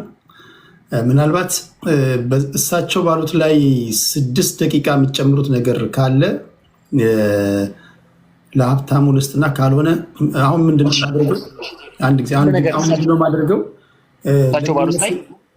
ለሚነሱ ይሰጣሉ 6 ደቂቃ ስጣሉ። ለሚነሱ ጥያቄዎች ማክሲመም የምሰጣችሁ 8 ወይ 9 ደቂቃ ነው። ጥያቄ አቅራቢዎችም ጥያቄያችሁን አጠር አድርጋችሁ ታቀርቡና በ8 ወይ በ9 ደቂቃ እዚህ ጋር ደውል ይደውላል። ደውሉ ሲደውል በተቻለ መጠን ታቆማላችሁ። ያው ያለ እኔም ካስቀመጥኩት ጊዜ በጣም እየሄደብኝ ስለሆነ ማለት ነው። በተረፈ ግን አድማጭ ተመልካቾቼ ከግራም ከቀኝ እያያችሁ እያላመጣችሁ የሚበጃችሁን እየወሰዳችሁ ጥያቄ የተጠየቀውን እየሰማችሁ ያልተመለሰንም አልተመለሰም የማለት አእምሮ እንዳላችሁ ስለምተማመንባችሁ ፍርዱን ለእናንተ ተዋለው። ሙሉውን ደግሞ የዚህን ውይይት እንዲሁ ቀደም ሲል እንዳልኳችሁ ቴዲ ሐዋሳ የቴሌግራም ቻናል ላይ እዛ አስቀምጥላችኋለሁ። ሳይቆረጥ ሳይበረዝ ማለት ነው። አንድ በአንድ ቤቶቻችሁ ገብታችሁ ትወያዩበታላችሁ። የተጠየቀው ነበረ የተመለሰ ነው ለማለትም እንዲመቻችሁ ማለት ነው። ውሸትም ከሆነ ከፎቶና ከማስረጃ ጋር እያይዛችሁ ትፖስታላችሁ። እኔንም ሜንሽን አድርጉኝ ማየት እንድችል ማለት ነው። ፍርድ እናንተ ነው። 6 ደቂቃ ልስጥህና ሀብትሽ፣ ከዛ ወደ መዝሙረ ጥያቄዎች ይሄዳሉ። የተሐድሶ አገልግሎት የሚለው ወንድማችን ወጣ ብሏል መሰለኝ። አሁን እየጠየቀክ መሰለኝ ከታች እየጻፈልክ ነበር። ከቻለ ብታስገባው ብዬ ነው። ቅድም ነበረ ውስጥ ከኛ ጋር ብርሃን የተሐድሶ አገልግሎት። አዎ ሁለተኛ አንድ ነገር ብቻ እዚህ ጋር ከታች ትንሽ ሚስ አንደርስታንድ አድርገው እንዳይሄዱ እሳቸው የተናገሩት ነገር አሁን ደብድበው ገደሉኝ እና ከዛ በኋላ ይሄ ገደሉኝ የሚለው ቃል እንደው በሰሜኑ የሀገራችን ክፍል የተለመደ ንግግር ነው እና እሳቸውም ብዙዎቻችንም የሰሜኑ የሀገራችን ክፍል ተወላጅ ስለሆንን እንደዚህ የቋንቋ የዘዬ ጉዳዮች ናቸው እንጂ አንዳንዶች እንደሚቀልዱበትና እንደዛ መጋለም እና ይህን ነገር ብንረዳው በጣም ጥሩ ነው ብዬ አስባለሁ። ትልቅ ኢሹ ሆኖ ሳይሆን የራሳችንንም የቋንቋንም ግንዛቤ ግምት ውስጥ የሚጥል ነገር ነውና ገደሉኝ ሬሳይን እንትን አደረጉት የሚለው ነገር በአብዛኛው ከከባድ ጉዳት መዳንንና ከባድ ድብደባን በተመለከተ የሚነገር የሰሜኑ ሀገራችን ክፍል ህዝብ የሚናገረው ንግግር ነው። በአጭሩ ይሄ ለመናገር ነው። ሁለተኛ እንደ ወንድማችን ኢዮብ በጣም ታንኪዩ በነገራችን ላይ ያነሳቸው በጣም ጨዋነት የተሞላባቸው ጥያቄዎች፣ የእውነት እግዚአብሔር በሚያውቀው በጣም ጨዋነት በተሞላቸው ጥያቄዎች ጉዳዩ ላይ በቂ ግንዛቤ ባላቸው ጥያቄዎች ባቀረበበት መንገድ በጣም ታንኪዩ ማለት ፈልጋለሁ። እንደ ወንድም በጣም ታንኪዩ ማለት ፈልጋለሁ። አንዳንድ ሰው ለመወደድ ብሎ እንዲሁ ዝም ብሎ ጉዳዩ ላይ በቂ ግንዛቤ ሳይዝ እንዲሁ እንደሚናገረው ሳይሆን ራሱንም ግምት ውስጥ በማይጥል ሁኔታ ለጠየቁ ጥያቄ ኢዮብን ወንድሜ በጣም ታንኪዩ ማለት ፈልጋለሁ። ሁለተኛ እሱ ያነሳቸውን ነገሮች መርጌታ ጽጌ በጣም በዲቴል በዝርዝር ሄደውበታል። ግን 1-2 ነገሮችን ብቻ ላንሳ። መጽሐፍ ይመርመር ማለት ቤተክርስቲያን ትታደስ ማለት ነው ወይ ብሎ ወንድማችን ኢዮብ ጠይቋል። እንግዲህ በነገራችን ላይ በመጨረሻው ምናልባት ሰመራይዝ ስናደርግ ቤተክርስቲያን መታደስ ይገባታል ብለን የምናስባቸውን ያስቀመጥናቸውን የሰነድ የዶክመንት ማስረጃዎቻችንን እናቀርባለን። በጣም በቅርቡ ለቅዱስ ሲኖዶስ የምናቀርበው ለአባቶቻችን የምናቀርበው ይሄ ዝም ብሎ ለማህበራዊ ሚዲያ ፍጆታ ለቨርቹዋል ሚዲያ ፍጆታ የሚውል ሳይሆን በቤተክርስቲያኒቱ የቋንቋ ሊቃውንት የተጠና በቤተክርስቲያኒቱ ሂስቶሪያንስ የተጠና የቤተክርስቲያኒቱ ጉዳይ ይመለከተኛል ብለው በሚያስቡ ሰዎች በባለሙያዎች የተጠና የቤተክርስቲያኒቱን የወደፊትም መጻኢ ዕድልና እጣ ፈንታም ዲተርማይን ሊያደርግ በሚችል ሁኔታ ቤተክርስቲያን ተሐድሶ ማድረግ አለባት ብለን የምናስባቸውን 4 መሰረታዊ የተሐድሶ ዋና ዋና ፒለሮች መጨረሻ ላይ እናስቀምጣቸዋለን። ሐሳቡን ዝም ብሎ በወፍ በረር ቅኝት እናስቀምጣቸዋለን። ነገር ግን መጽሐፍት ይመርመሩ ማለት ቤተክርስቲያን ትታደስ ማለት ነው የሚለው አንዱ ጥያቄዎቻችን እኮ በመጽሐፍቶቻችን ውስጥ የተገኙ መጽሐፍ ቅዱሳዊ ያልሆኑ ትምህርቶች አሉ ነው። መጽሐፍ ቅዱሳዊ ያልሆኑ ስነ መለኮታዊ ፍታቴዎች አሉ ነው። ይሄንን እኮ እኛ አይደለም እያልን ያለነው እኮ ይሄን እኮ እኛ እያልን ያለነው አሁን በቤተክርስቲያኒቱ ያሉ አሁንም ድረስ ያሉ መምህራን ሰባኪያነ ወንጌሎች የቤተክርስቲያኒቱ ሊቃውንት ከሊቃውንቱ ጉባኤ ጭምር እንኳን ሳይቀር መጽሐፍቶቻችን ችግር እንዳለባቸው መጽሐፍቶቻችን ሲፈተሹ በእርግጥ ችግር እንደተገኘባቸው አሁን ግልጽ የወጣ ጉዳይ እኮ ነው። እንደውም እኛ እኮ አሁን የገድላትንና የድርሳናትን ጉዳይ እኮ የማናነሳበት ዘመን ላይ እኮ ደርሰናል እኮ ባይዘው አሁን ኢሹ አይደለም ለኛ አሁን ገድላት ያስፈልጋሉ አያስፈልጉም መጽሐፍቶች ኦሬዲ ይሄ ጉዳይ የህዝቡ አጀንዳ ሆኗል። የመመኑ መነጋገሪያ ሆኗል። መጽሐፍቶች ለሃይማኖት መከራከሪያ ሊበቁ አይገባቸውም የሚሉ የለውጥ ጥያቄዎቻችንን ከኛ ተቀብለው ምናልባትም ተገቢም ነው ብዬም አስባለሁ የሚያነሱ እኮ ኦርቶዶክሳውያን እኮ አሉ እኮ። ስለዚህ መጽሐፍቶች ይመርመሩ ማለት አንዱ ቤተክርስቲያን የወደቀችው በመጽሐፍቶቿ ነው። ሚስ ያደረገችው መጽሐፍቶቿ ነው። የስተት ትምህርቶች የተገኙባት መጽሐፍቶቿ ነው። እነዚህ ደግሞ ዛሬ የበቀሉ ጉዳዮች አይደሉም። ዛሬ የተገኙ ጉዳዮች አይደሉም። ትናንት ከትላንት ወዲያ ቅድም መርጌታም ጽጌ ወንድማችንን ብርሃንም ሲናገር ነበር። በይሁዲት ጉዲት በደረሰባት ወረራ በነግራኛ አህመድ በደረሰባት ውድመት ቤተክርስቲያኒቱ ባለፈችባቸው በብዙ ጣውረዶች ብዙ መጽሐፍቶቿ ተቃጥለዋል። ብዙ መጽሐፍቶቿ ወድመዋል። ከግምጃ ቤቶች ቅርሶቿ ወድመዋል፣ ተቃጥለዋል። ይልቁንም አምልኮት የምትፈጽምባቸው መጽሐፍቶቿ ከመቃጠላቸው የተነሳ ግምጃ ቤቶቻችን ባዶ ከሚሆኑ ከሚል መነሻ ምንም እንደምታውቀው ቤተክርስቲያኒቱ አገሪቱ የጻፊያን ሀገር ነች። የጽሁፍ ችግር ቤተክርስቲያኒቱ ላይም አገሪቷም ላይ የለም። እመቤቴ ተገልጣልኛለች፣ ቅዱሳን ተገልጠውልኛል፣ ቅዱስ ገብርኤል ጻፍ ብሎኛል፣ እንደዚህና እንደዚያ በማለት የተለያዩ ህልም አለምን ራእይ ተመለከትን ብለው በጫካ ቁጭ ብለው መጽሐፍቶችን እየጻፉ እያጻፉ በውድመት የጠፉ መጽሐፍቶችን ለመተካት በሚል ስያሜና እሳቤ ግምጃ ቤቶቻችንን የሞሉ መጽሐፍቶች ችግር እንደተገኘባቸው መሰረታዊ የስነ መለኮት ህጸት እንደተገኘባቸው መሰረታዊ የስነ መለኮት ግድፈት እንደተገኘባቸው ስለታወቀ ይጨርሻለሁ እንዲታረሙ ማድረጓ አንዱ የተሐድሶ ትሩፋት ነው። ስለዚህ እየታረመች ነው። እኛም ሳናቅ እኮ ተአምረ ማርያም ምናልባት መርጌታ በዚህ ጉዳይ ላይ ግዙኝ ይችላሉ። ተአምረ ማርያም እኮ ግልጽ ባልሆነ መንገድ ስንጠይቃቸው የነበሩ መጽሐፍቶች አሁን በመጨረሻው አይ ቲንክ 7ኛው እትም ይመስለኛል ብዙ የጠየቅናቸው ጥያቄዎቹ ታርመውና ተቀንሰው እኮ አዲስ ህትመት እኮ ታትሟል እኮ። ይሄም በቂ ነው ብለን ባንልም አንዳንድ ያነሳናቸው ጥያቄዎች የነቀስናቸው ችግሮች እኮ አዲስ በታተመው እኮ ተአምረ ማርያም ላይ እኮ ተነቅፈው ወጥተው እኮ አግኝተናል። ስለዚህ ተሐድሶ ማለት ይሄ ካልሆነ ተረት ተሐድሶ ማለት ምን ማለት ነው? በቂ ነው ወይ? አይደለም። ቀሪ ስራዎች አይቀሩም ወይ? ይቀራሉ። ነገር ግን በበቂ ሁኔታ ባይባልም መጽሐፍቶቿን እየመረመረች ትምህርቷን እየመረመረች እንደውም በሊቃውንት ጉባኤ ሳይመረመር የትኛውም ገድልና ድርሳን ተአምር ለአገልግሎት መዋል የለበትም ብለው እኮ ብፁዕ አባታችን እኮ ተናግረዋል። ይሄ የተሐድሶ ፍሬና ትሩፋት እንደሆነ መናገሩ እውቅና መስጠቱ ተገቢ ነው ብዬ አስባለሁ። እግዚአብሔር ይስጥልኝ። አመሰግናለሁ። እሺ ከልብ አመሰግናለሁ። አሁን 3 ሰዎች በተከታታይ ጥያቄ ያቀርባሉ። 3ቱንም ጥያቄዎች እጥን ምጥን አድርገው እንደሚያቀርቡ ተስፋ አድርጋለሁ። ከዛ ጥያቄዎቻቸውን በደንብ ትጽፉና እናንተ በመሰላችሁት መንገድ ትመልሳላችሁ። ህዝብም አብሮ ይሰማል፣ ምላሻችሁንም አብሮ ይታዘባል ማለት ነው። መዝሙረ ይጠይቃል። ከዛ ወደ ብሬ እንሄዳለን። ከዛ ወደ ዮሐድ 3 ተከታታይ ጥያቄዎችን ያቀርቡላቸዋል። ከዛ ምንድነው ማደርገው ለጥያቄ አቅራቢዎች የምሰጠው ከጥያቄው ጋር ለእያንዳንዳችሁ በ5-5 ደቂቃ ምናልባት 6 ደቂቃ ብዙ ነው። 5 ደቂቃ ሰጣችኋለሁ ለጥያቄና ለመናገር። ስለዚህ ሶስታችሁም 15 ደቂቃ አላችሁ። እናንተ ለመመለስ ለሶስቱ ጥያቄዎች ለሶስታችሁም 8 ወይ 9 ደቂቃ አስጣችኋለሁ። ልክ ሲደውል አስቆማችኋለሁ። ከዛ መጨረሻችን ተሰነባብተን ነው የምንለያየው። ይሄን ነው የማደርገው። ቢኒያም ምናልባት የምትለው ነገር ካለ ለቢኒያም የተወሰነ እድል ሰጠውና እንሰነባበታለን ማለት ነው።